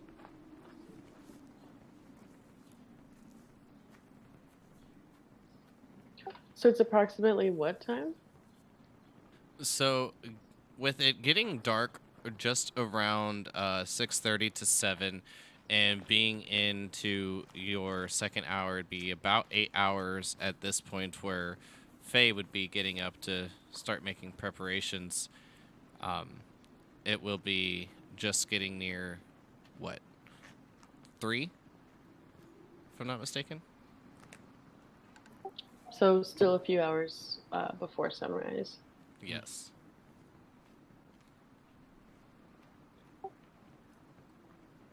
Blistering cold. So I'm curious about the fire right now. Yeah, I tried to I bring some firewood in, hit it with some firebolt, try to keep it from going out. I'm constantly fanning it, trying to keep it going as well. Will you both roll me a survival check? Right.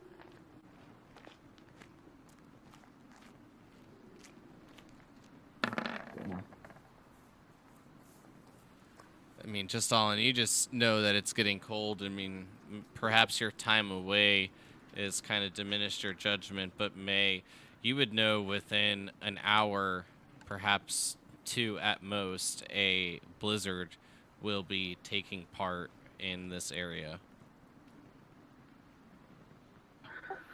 Oh, brother, it's definitely coming. There's a blizzard coming. What can we do besides take cover right now? I don't know. I mean, we can't make it to where we're going in an hour. Should we wake up our siblings? I said at least give them a heads up on what's going on.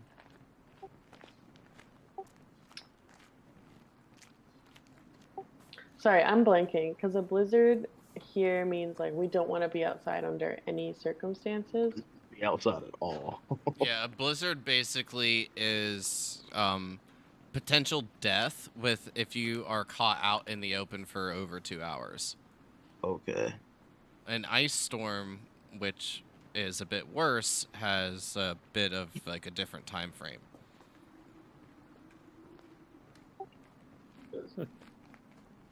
Jeez. Does being in your tent count as being outside? With each of you purchasing winter tents, like, you'll know that this is going to be sufficient cover, but you will need to just hunker down. All right. Okay. I wonder if we Perhaps. should just let everyone know what's going on, just in case. Keep an Yeah. eye, ear out. And it would be good if Lady Faye, if we could get a good meal in before it arrives as well. Yeah, so when you wake Lady Faye, she'll say, "Oh, well, it's maybe perhaps best that we get in that nice meal that you mentioned. I will start the preparations immediately." Wonderful. She'll do just that. And with just like the bit of like a stir as each of you are warned about the impending weather, you're able to kind of get the message, drift back to sleep, getting that last little bit needed. And then each of you can begin to awake after a nice short rest. And that is when we would. Oh wait, no. Yeah, that's when we would roll hit die, right? Yes, but hold on. Yes, it would be, but just hold on 1 second because I do want to. I'm going to hand out experience now since you all have completed your rest. So, with the 5 bandits killed before, it's not too much experience, but it is experience. And then with these 2 creatures. Well, I can tally it along, but it definitely won't be enough to level up.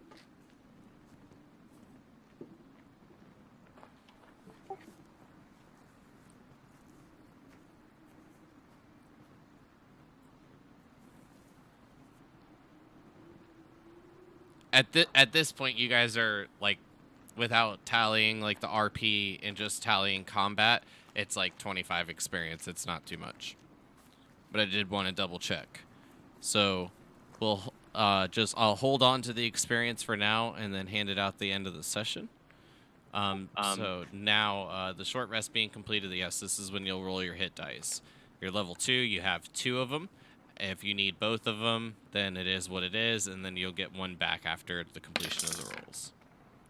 Sorry, bud. Looks like you're going to need 2 of them.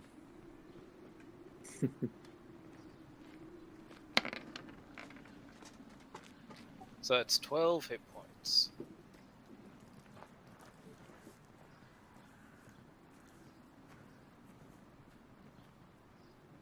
Almost back to full health. Right thing. Let's hit dice again. Let's see. Just Stalin tries to kill Adachi after his razor's coming.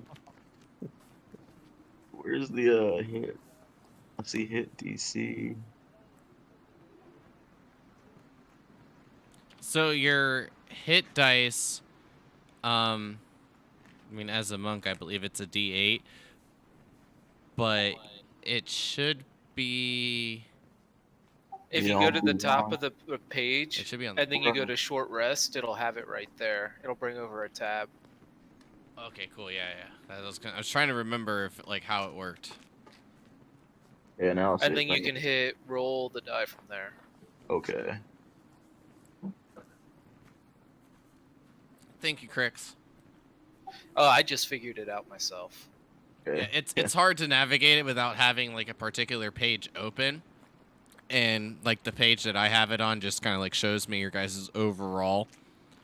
So it gives me like I kind of compared into the two just for like notes, but I'll explain more of that like off stream so we don't derail too much.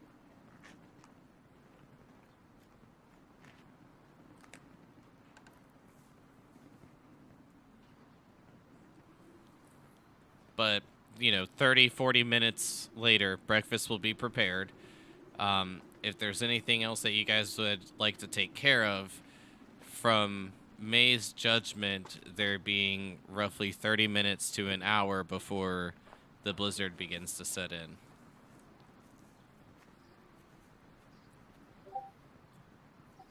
So I have a suggestion. We should probably hunker down in groups as to lose less heat while we're in the tents if we're staying here, which we absolutely should. Agreed. Also, we should probably divvy up some rations between the groups in case it gets too bad to come out of the tents at all.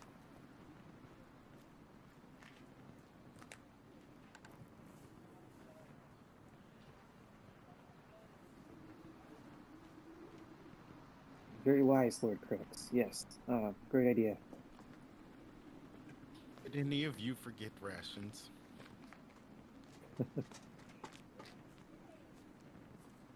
Rations, I'm fat. I think I have like 7 days worth of rations.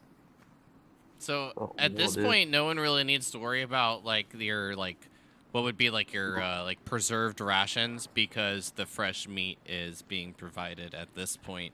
So I am just keeping track of like that kind of thing, and with the amount that you kind of need to eat per day is like 2 pounds per person. The boar that was caught will be 2 rations for each of you, including Lady Faye. So your dinner from last night and then today's meal will all be provided by the boar. You don't need to worry about subtracting that. Cool. So who wants to bunk up together for the storm?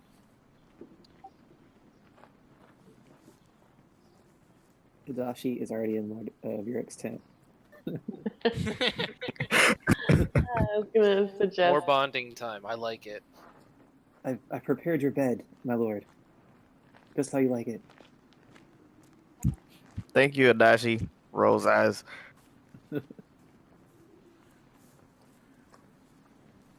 Bunking, where's Lady Faye? Oh, stop. I'll tell Lady Faye she can sleep in the tent with me.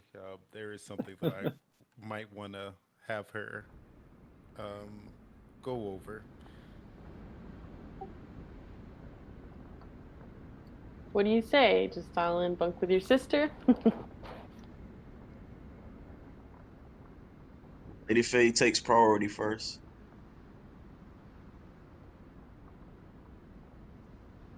She'll agree in case. I mean, definitely knowing that you're both like of like a clerical following.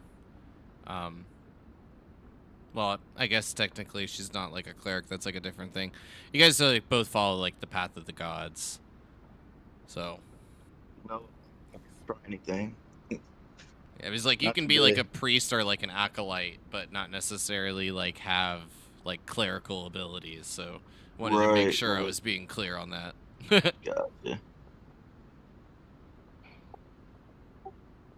Although she's with Just realized we Cryptilli, have- so I just realized we have an odd number, so like that's one person's by themselves. Can the ladies all fit in one tent? yeah, they might have to. Well, Or well, Crix it's is with three the of them. ladies? 2.5, 3. I don't mind being in a tent by myself. I mean, it's comfortable for 3 people to be in there, but it's like, you know, definitely a tad bit squished. For 2 people, you got plenty of room for these size tents.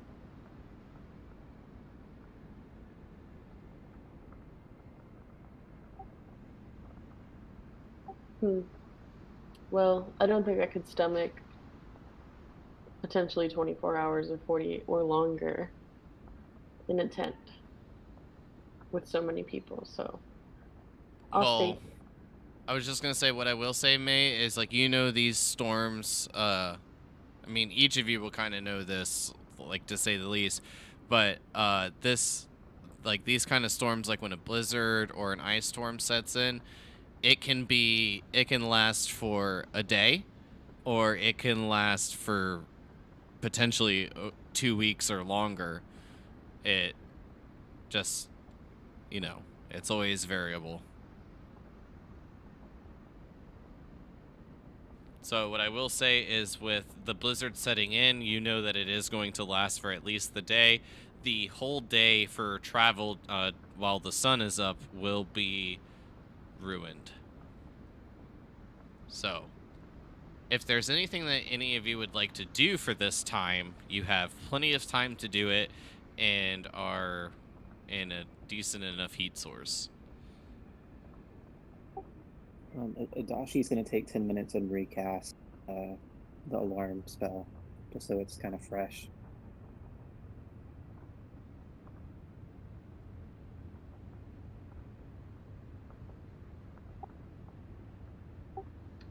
I go to the ogres to just get a closer look at them, but also see if I can get some of my arrows back.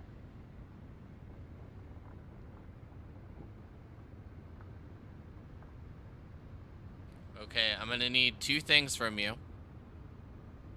So as you exit the tent, I need a dexterity saving throw. No. Oh wait, sorry. I thought we were still in the time before, or no? That's my bad. Oh, yeah. I mean, like, the time would have changed by now. You guys had like eating your Okay. meals and then retreated to your tents. Okay, if it's possible, I would like to say never mind. May would never be that crazy. In which I would case, let you know. No, don't leave. Can't you hear the wind? you're right. You're right. It's too late. Well, I guess get some more shut eye, some more rest. So be there when you're ready. Wait for the storm.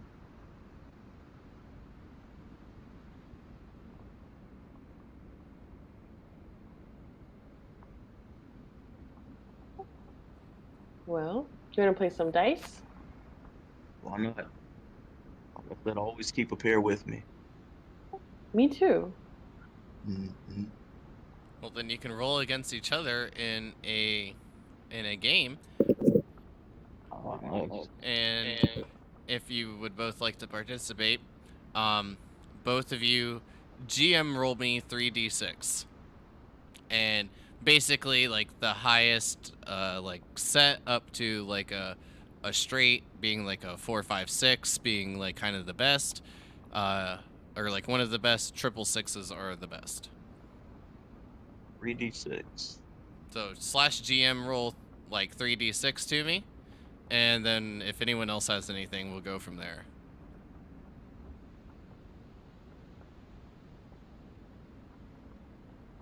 A game of dice within a game of dice. This is awesome.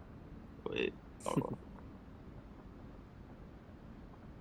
What you said, but it didn't work. Is GM capitalized, or should I just roll 3d6? No, do like /GM roll. The GM roll is together. Yeah, and then Oh, okay. and then 3d6. That works. So There we go. both of you should be able to see your rolls. Yep. So at this point, you can keep a dice, keep 2 dice, keep 3 dice, or re-roll all 3.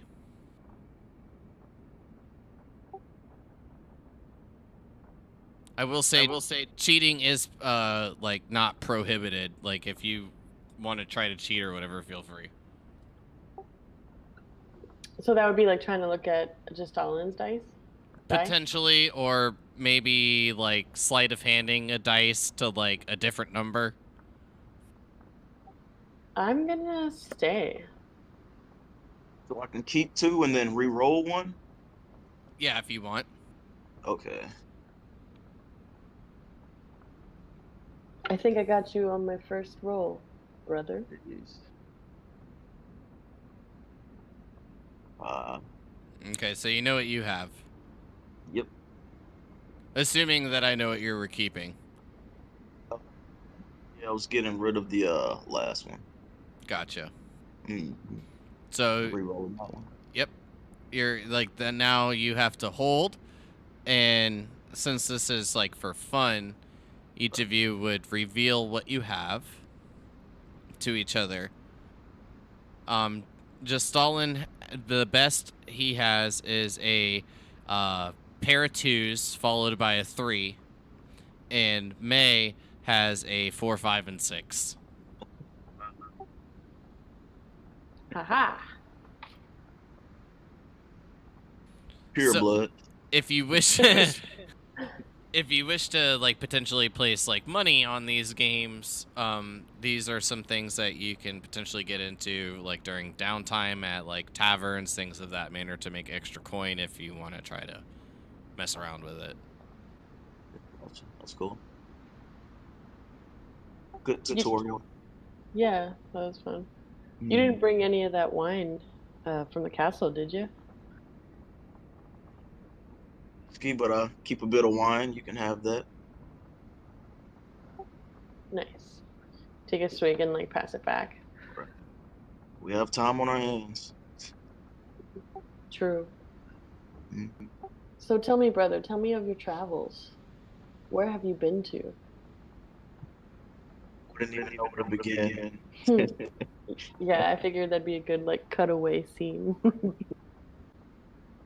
would begin yet. Start breaking down different areas, different cultures, and what have you.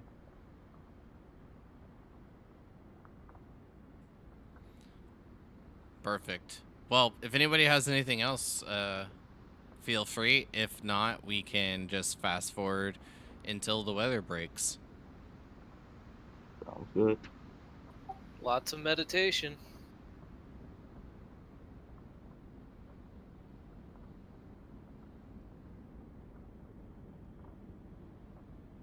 Well, yeah, I'm just gonna share my vision that I had with um Faye, and just kind of see if she's ever dealt with anything like that before.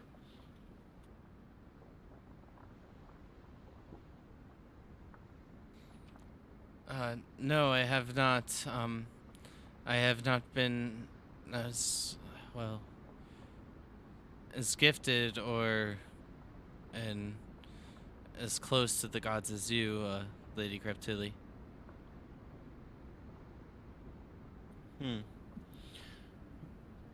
Well, and then after that, while my brother and I were on watch, we saw this strange purple star or comet going towards the Stokeland Mountain. No? What do you think that it means?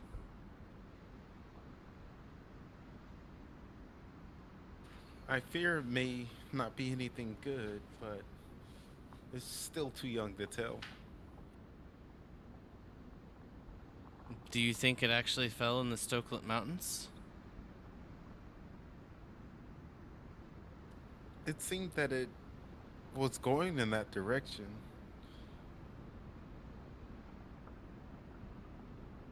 And the Well, light, it was strange. Hmm. That is odd. I can't say that I've ever seen any such things, but if it has fallen into the Stokeland Mountains from the heavens above, well, that would be something to discover, don't you think? Yes. Well, maybe we can venture that way after we get you to safety. I won't worry you anymore about it. Yes, perhaps if it did fall into the Stokelet Mountains, I've heard that North Point has quite a view of the mountains at night. Perhaps somebody there would know such of some things of that nature. Thank you for that insight.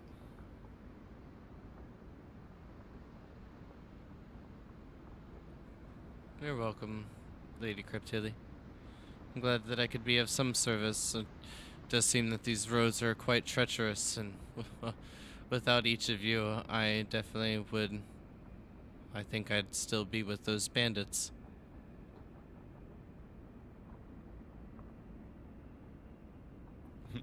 Yes. You're too kind, but we'll make sure that you get there safely.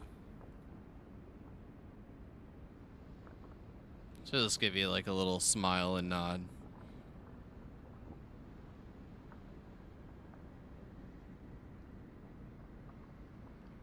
But if nothing else, we'll move on. I think real fast Adachi would talk to Vieric after a few minutes. He would say something along the lines of, Lord Vieric, by chance do I misunderstand the humans of this country? Did I step out of line when referring to Justalin's heritage? I'm confused, to be honest, brother. I mean, excuse me, Lord Vieric.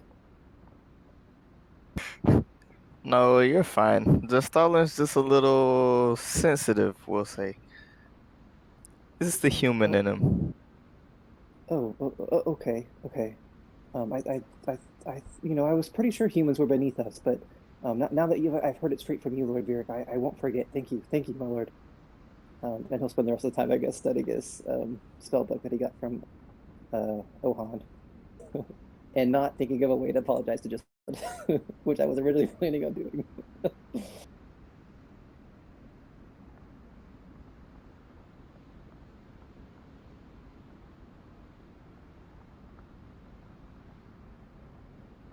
Alright, well then we'll move on. So, as stated, the blizzard definitely will continue throughout the entire day, which will kind of provide each of you with another short rest. So, if you had used, let's say, 1 hit dice previously, you will have 2 to use. If you use 2, you will have 1. So, I do believe the only people that rolled were Crix, Justalin, and Varric. So, Crix, if needed, you have 1 hit dice if you'd like to use it. And Justalin and Varric, you both have 2. I'm gonna save mine.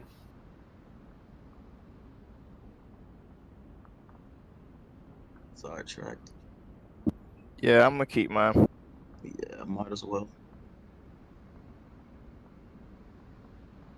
Alright, well, the blizzard will continue into the night as well. And luckily, each of you had that nice meal in preparation for the long day. And with just your stomachs grumbling just a tad bit, being able to go through the night without having to worry about any food. Finally, sometime during the night, while each of you are kind of like nodding off here and there, and the wind still just whipping about, but eventually finding it quite soothing in your own ways, as each of you wake up on what would be March 26th, you'll find the weather to have finally broke, and a calm day seems to be ahead.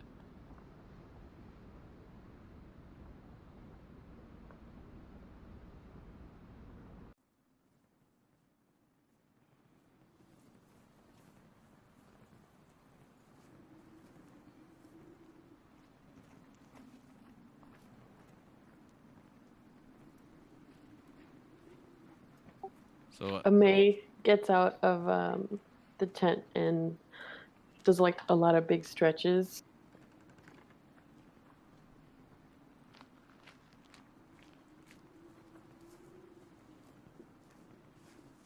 yeah, the snow will still be falling like just as it normally does, continuously throughout the year here in Zidane, but the wind and just the amount of snow has subsided quite a bit.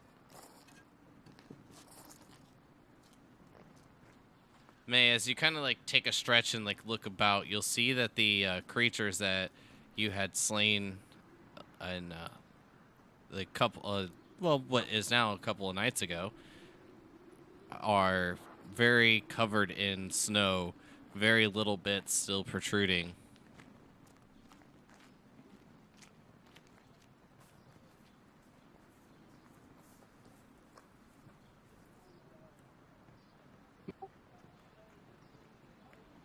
Well, if everyone would just let me get this fire back up and going, um, I can have a meal prepared for our day ahead. But I am afraid that that will be just the last little bit of the boar, unless that you are looking to find something else before setting out, Lady May. Yes, yes, that sounds like a wonderful idea. And I head out, I think, to the east.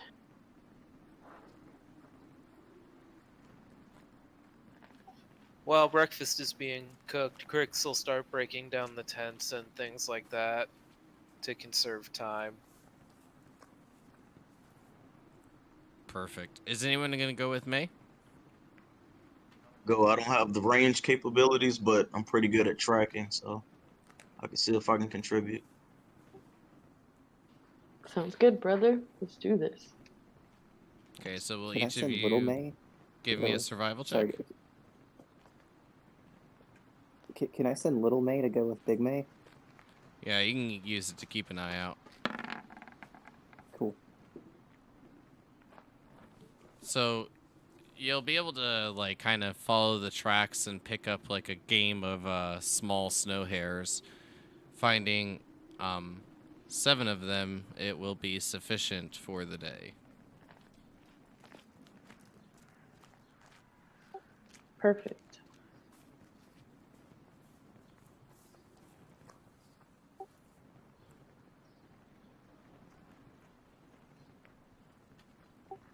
So once bringing them back, Lady Faye will get them prepared, roasting them over the fire. Each of you can have breakfast. If there's still any remaining hit dice any of you would like to use, feel free. But other than that, we can move on.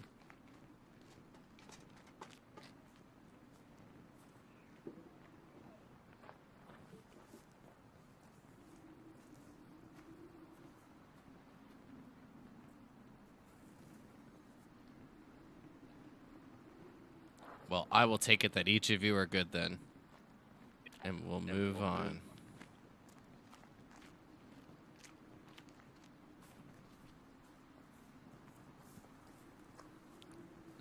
So, after the full day of travel and making your way down this winding road, not finding any issues as you had all done on your first day of setting out, while only being a 2.5 day journey normally, has turned into a potential 3.5 day journey as each of you make your way over this embankment of snow and kind of see just the beginnings of Exarch's stronghold.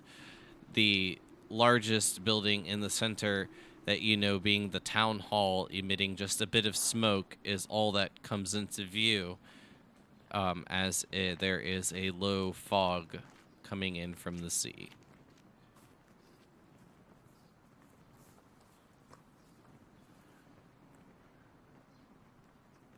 At this point, each of you would know that there is nearly a quarter of a day to a half of day travel from this point. it is getting to the point of where you need to set camp. But if you do press on with a bit of, we'll say, a quickened pace, you can make it there just as there begins to be nightfall and finding some warmth within the village.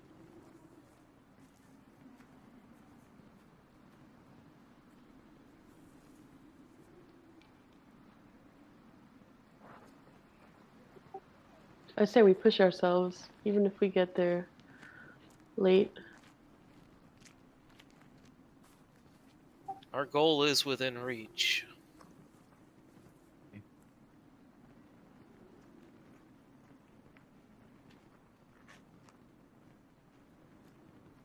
Yeah, So- agreed. I mean, we got attacked by ogres and bandits. I feel like we do want to get there as soon as possible. Get off the road. I feel you. I agree. I just, not going to control you guys. I'll let you make that call. The training wheels are off. No more encouragement. Just letting you know what you see. So is anybody against rushing there?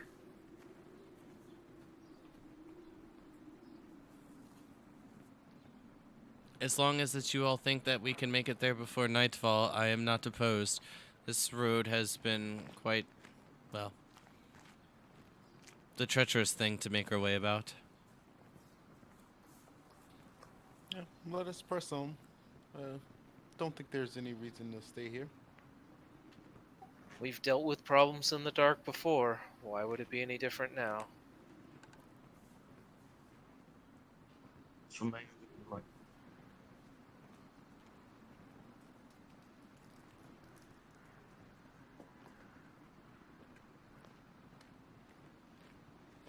What'd you say, Justin? You kind of cut out. just remain vigilant. Keep our eyes open. All right. Well, with that being said, will each of you roll me a perception check?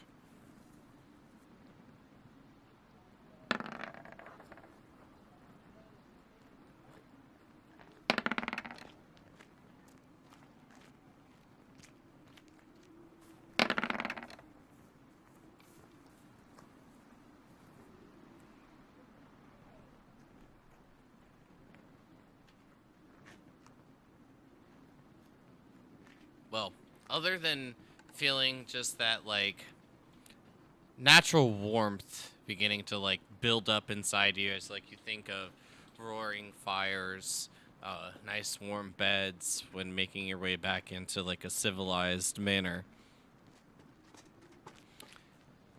Other than that, you see nothing, and just the sun beginning to make its way down past the peaks over to the west of the Stokelet Mountains, and each of you press on.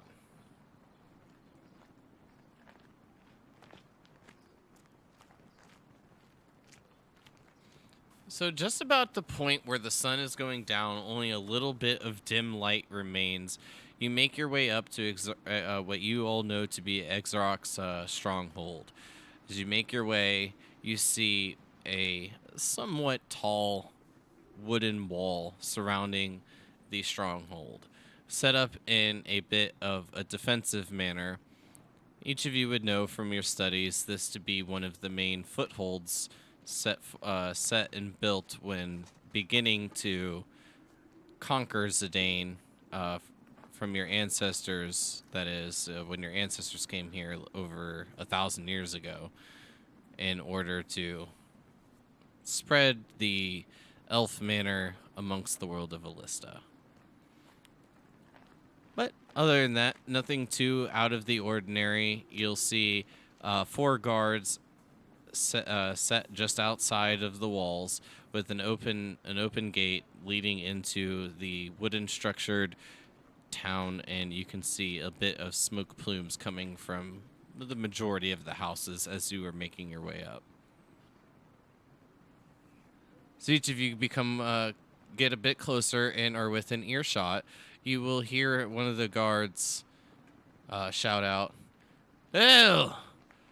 How goes it, travelers?"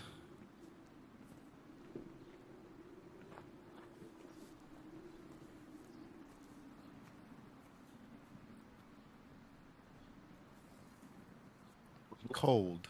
Faced the blizzard, couple ogres, but we're in one piece. It's been some treacherous weather since just a few days. Luckily, you all made a. Oh, excuse me. I didn't recognize you at the far distance. The light wasn't. Well, it was kind of in my eyes. And then you'll see the guard kind of just give like a bit of a bow and a proper salute to you as he like comes back up and placing his right fist over his heart. He'll just kind of look at you, giving that salute and then a bit of a nod. Crix will nod back. Me too.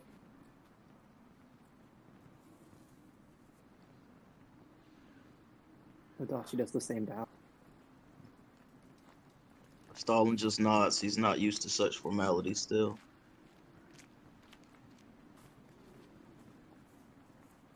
Well, welcome, royal family, to Exarch Stronghold. I'm sure Lord Exarch will be quite pleased to see you. He's awaiting your arrival. Very good.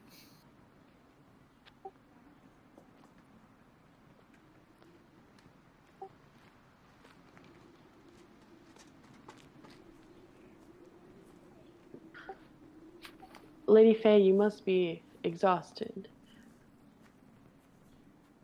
Can we deliver you to your temple, or will you come with us to see our lord? I am actually here to work with Lord Exarch. If the quicker we get there, then the quicker each of you won't have to worry about me anymore.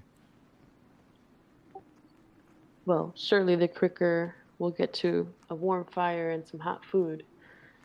Please, show us the way.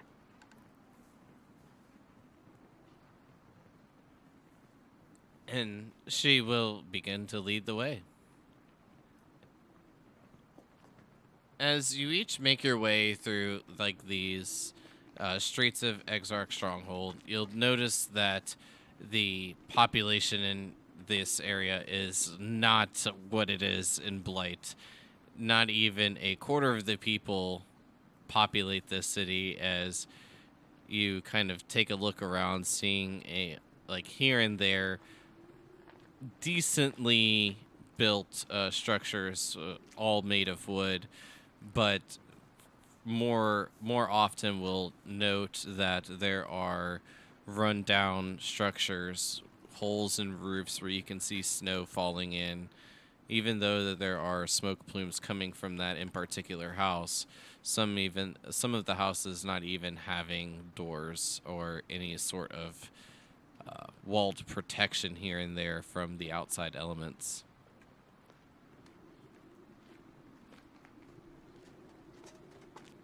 But as you make your way to the town hall, as led by Lady Faye, outside you will see a handful of guards. You count 8 standing outside in these column-like stone structures, holding a awning made of wood, covering the front area of the town hall. As double doors are opened, you see who you all know to be Exarch standing in the center, 4 guards to his left and 4 to his right.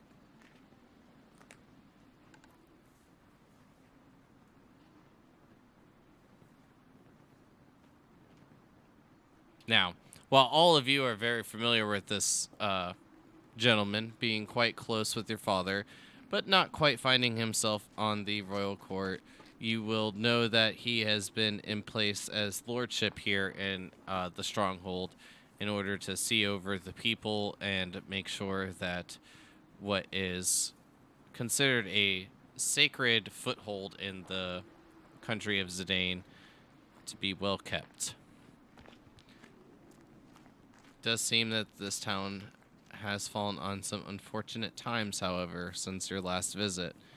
But before you stands a tall, somewhat slender gentleman full, what you would know to obviously be an elf, stands before you, long black and then silver-tipped hair, with blue eyes as they kind of gleam and shine bright, even while still getting into the nighttime hours of the day. Wearing fine clothing, you can see him well decorated in necklaces, little brooches, rings all over, and he just seems to be very well groomed and taken care of.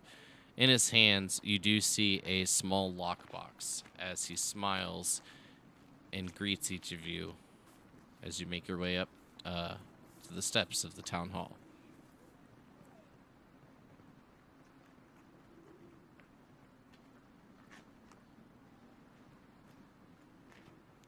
Ah, children, great to see each of you. I hope your journey was safe and quite well, and that blizzard that's stayed for a little bit longer, but it wasn't as bad as I've seen in my time.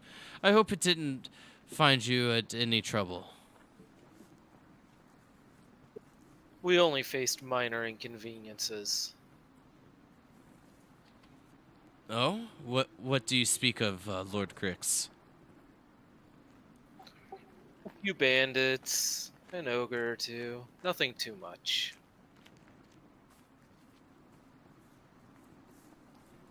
The blizzard actually was the least of our worries.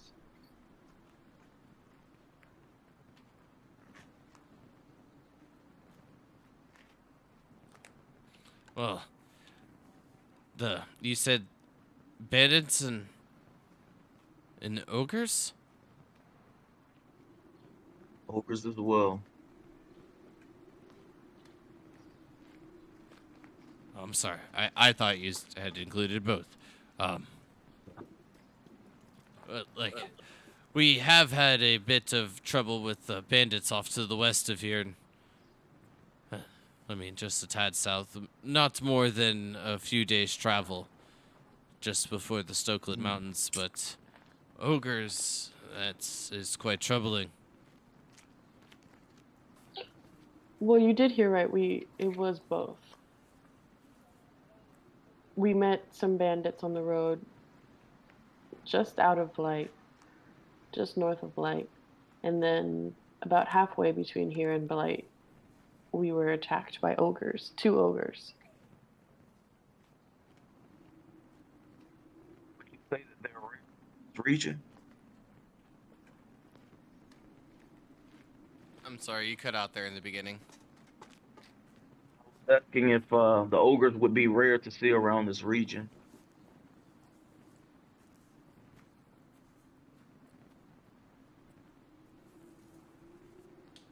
They normally reside in the Stokelet Mountains, but it's well, a bit uncommon that they venture this far off to the east.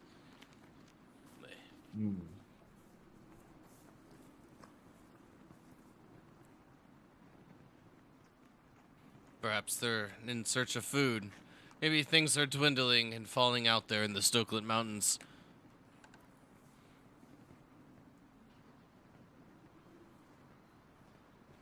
But I wouldn't be so Say foolish to as... make sure your man.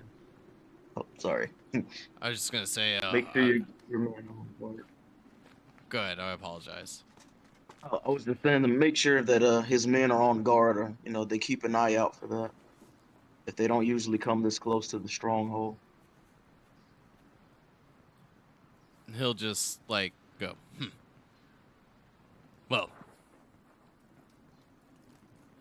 I won't venture or send any guards or scouting parties into the Stokeland Mountains, so while I'm quite unsure of what's going on there, did any of you perhaps see the purple light streak across the sky just a few nights ago?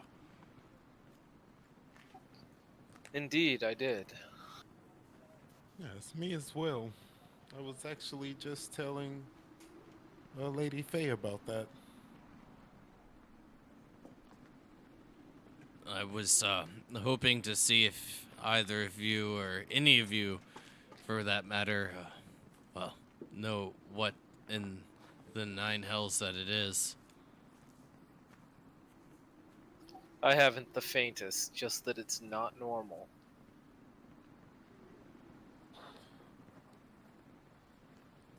I'm not 100% sure, but I do fear it may have something to do with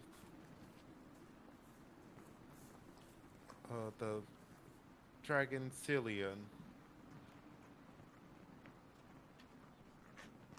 What do you think that it could do? Well, first, excuse my manners.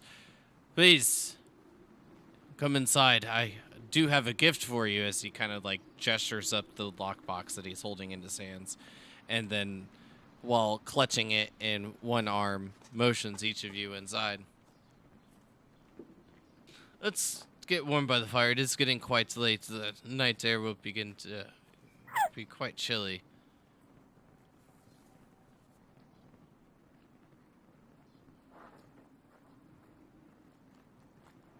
Grix will follow him in. May as well. Same. Following.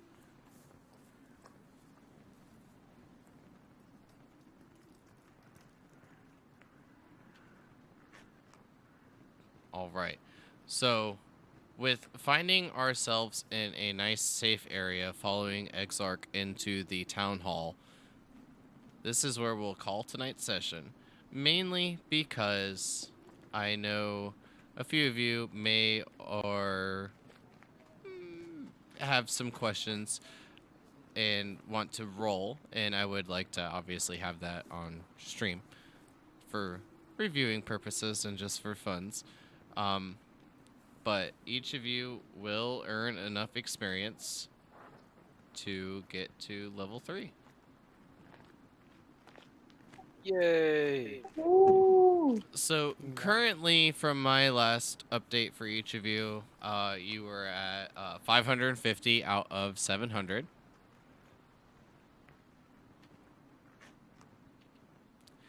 Can anyone confirm that just to make sure?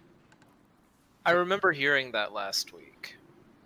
Yep, Yeah, I was at wrote 550. 50. It says out of 900 though. 700 should be good. Okay. Is it out of 900? I think Yep. on D&D Mhm. Beyond, it's experience for level 2 and level 1. It like adds it.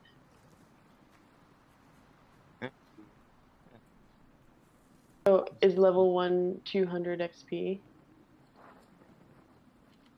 I do believe so. Let me double check and pull that up.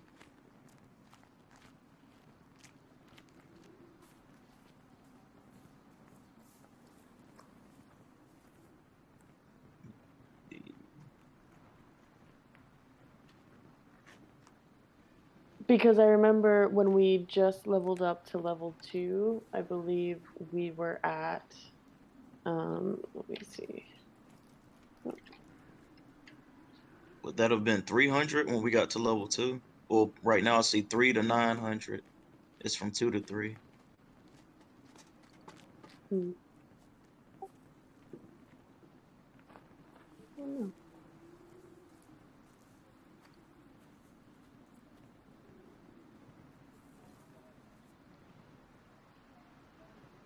That's right. It is 900. You're right. Mhm. Okay. I just had a mistype. Not either way. You're still over 900 experience. Sweet. It will include 625 for each of you, which should put everyone at 1,175.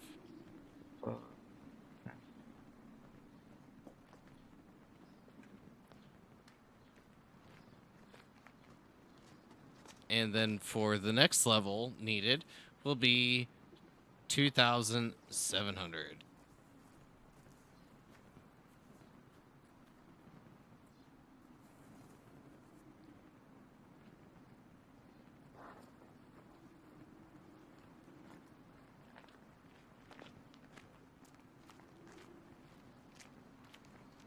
So, congratulations on everyone reaching level 3 and then also completing your first quest and making it to Exarch Stronghold. So, Woo! for you ones that want to roll HP, feel free, take the average. Just Stalin, let me know if it increases your movement. Just out of curiosity, we'll keep an eye on it, because if it doesn't by the next level, then we'll know that it's messed up. Not automatic. Okay. But it should be automatic, Mhm. because no one else should have 40.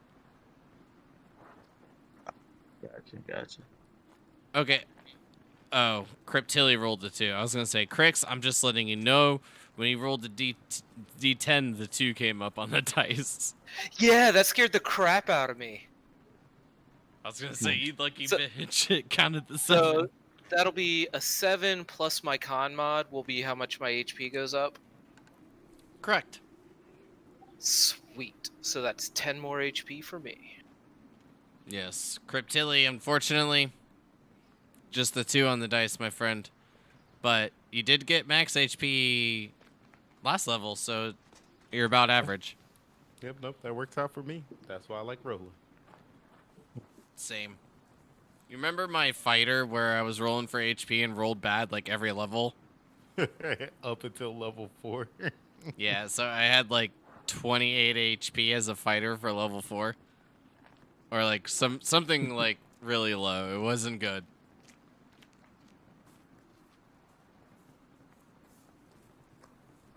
But I'm definitely gonna take the average.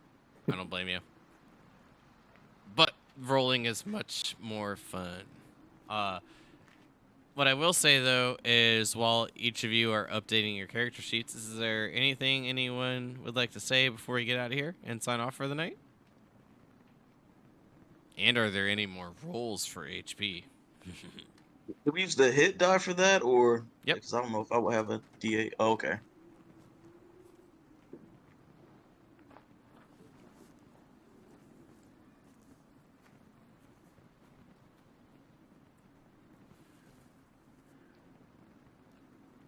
Well, that sucks, just all, and I'm sorry. Flex Brutal. Yep. Darts it is. Darts. I'm a darts monk. Right. I will say I was fairly impressed with the fact of, after realizing, we'll say, like, you know, story-wise, like, instead of, like, mechanically, like, how much it wounded, like, how much damage it did to your brother, Crix, it was probably a better idea for you to stay at, like, a ranged base. Oh yeah. Definitely. Yeah. I can take a beating. Most of you can't yet. Mm-hmm. Now, what I will say, just so everyone is aware, now that everyone is leveled and to level 3, this will constitute as a long rest for each of you as well. So if there was anything that was gone the next morning when we wake up after, like, you know, everything has set in, quote unquote, it'll be a long rest completed instead of just a short rest. Awesome. So it's a full reset. Yep, leveling is like actually doing a long rest. Nice. Gives you all a little bit more incentive to press on early, gives you a little bit more to think about later. You know, once everyone's in like the level 10 range, it's, you know, there's weeks of sessions that go by before even getting close to another level. So your spells at that point are going to be much more valuable. I have a question just because I think I think we noticed this last time, but on D&D Beyond, it seems like rolling for hit points is like automatically when I put in the XP and like she Yep. levels up. That's okay? So it'll give you the average HP when you level up. So all you have to, like, basically remember is, like, if you're going to roll, just remember what you were at before and then adjust it. All right, cool. I mean, I'm great with what I got, so I'm chilling at 31 HP now. Yeah, like you have a high con and as like a ranger, which I still believe gets the D10 when I was looking it up. Like Mhm. you guys are overall going to be sitting pretty fat for HP. Mhm. Adachi, average in comparison. But, you know, not playing the same class. Right. And at this Awesome. point, Yeah, maybe I just think- Stalin will be average too. Who knows? We'll see. You could come I back the think I next break couple of levels 20. and get max. Get something high, right? That would try to even it out a bit. Yeah, I think I officially break 20 now in HP.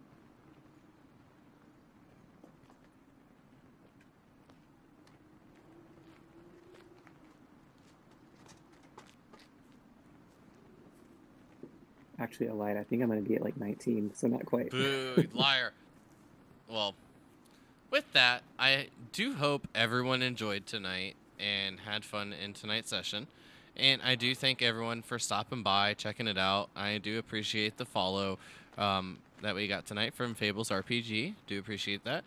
Other than that, the rest of the week, except for Wednesday, we will have more D&D for the World of Elista. Wednesday, I get to play a multi-personality psycho halfling that doesn't like halflings and doesn't think he's a halfling for a Tomb of Annihilation. It's a great time.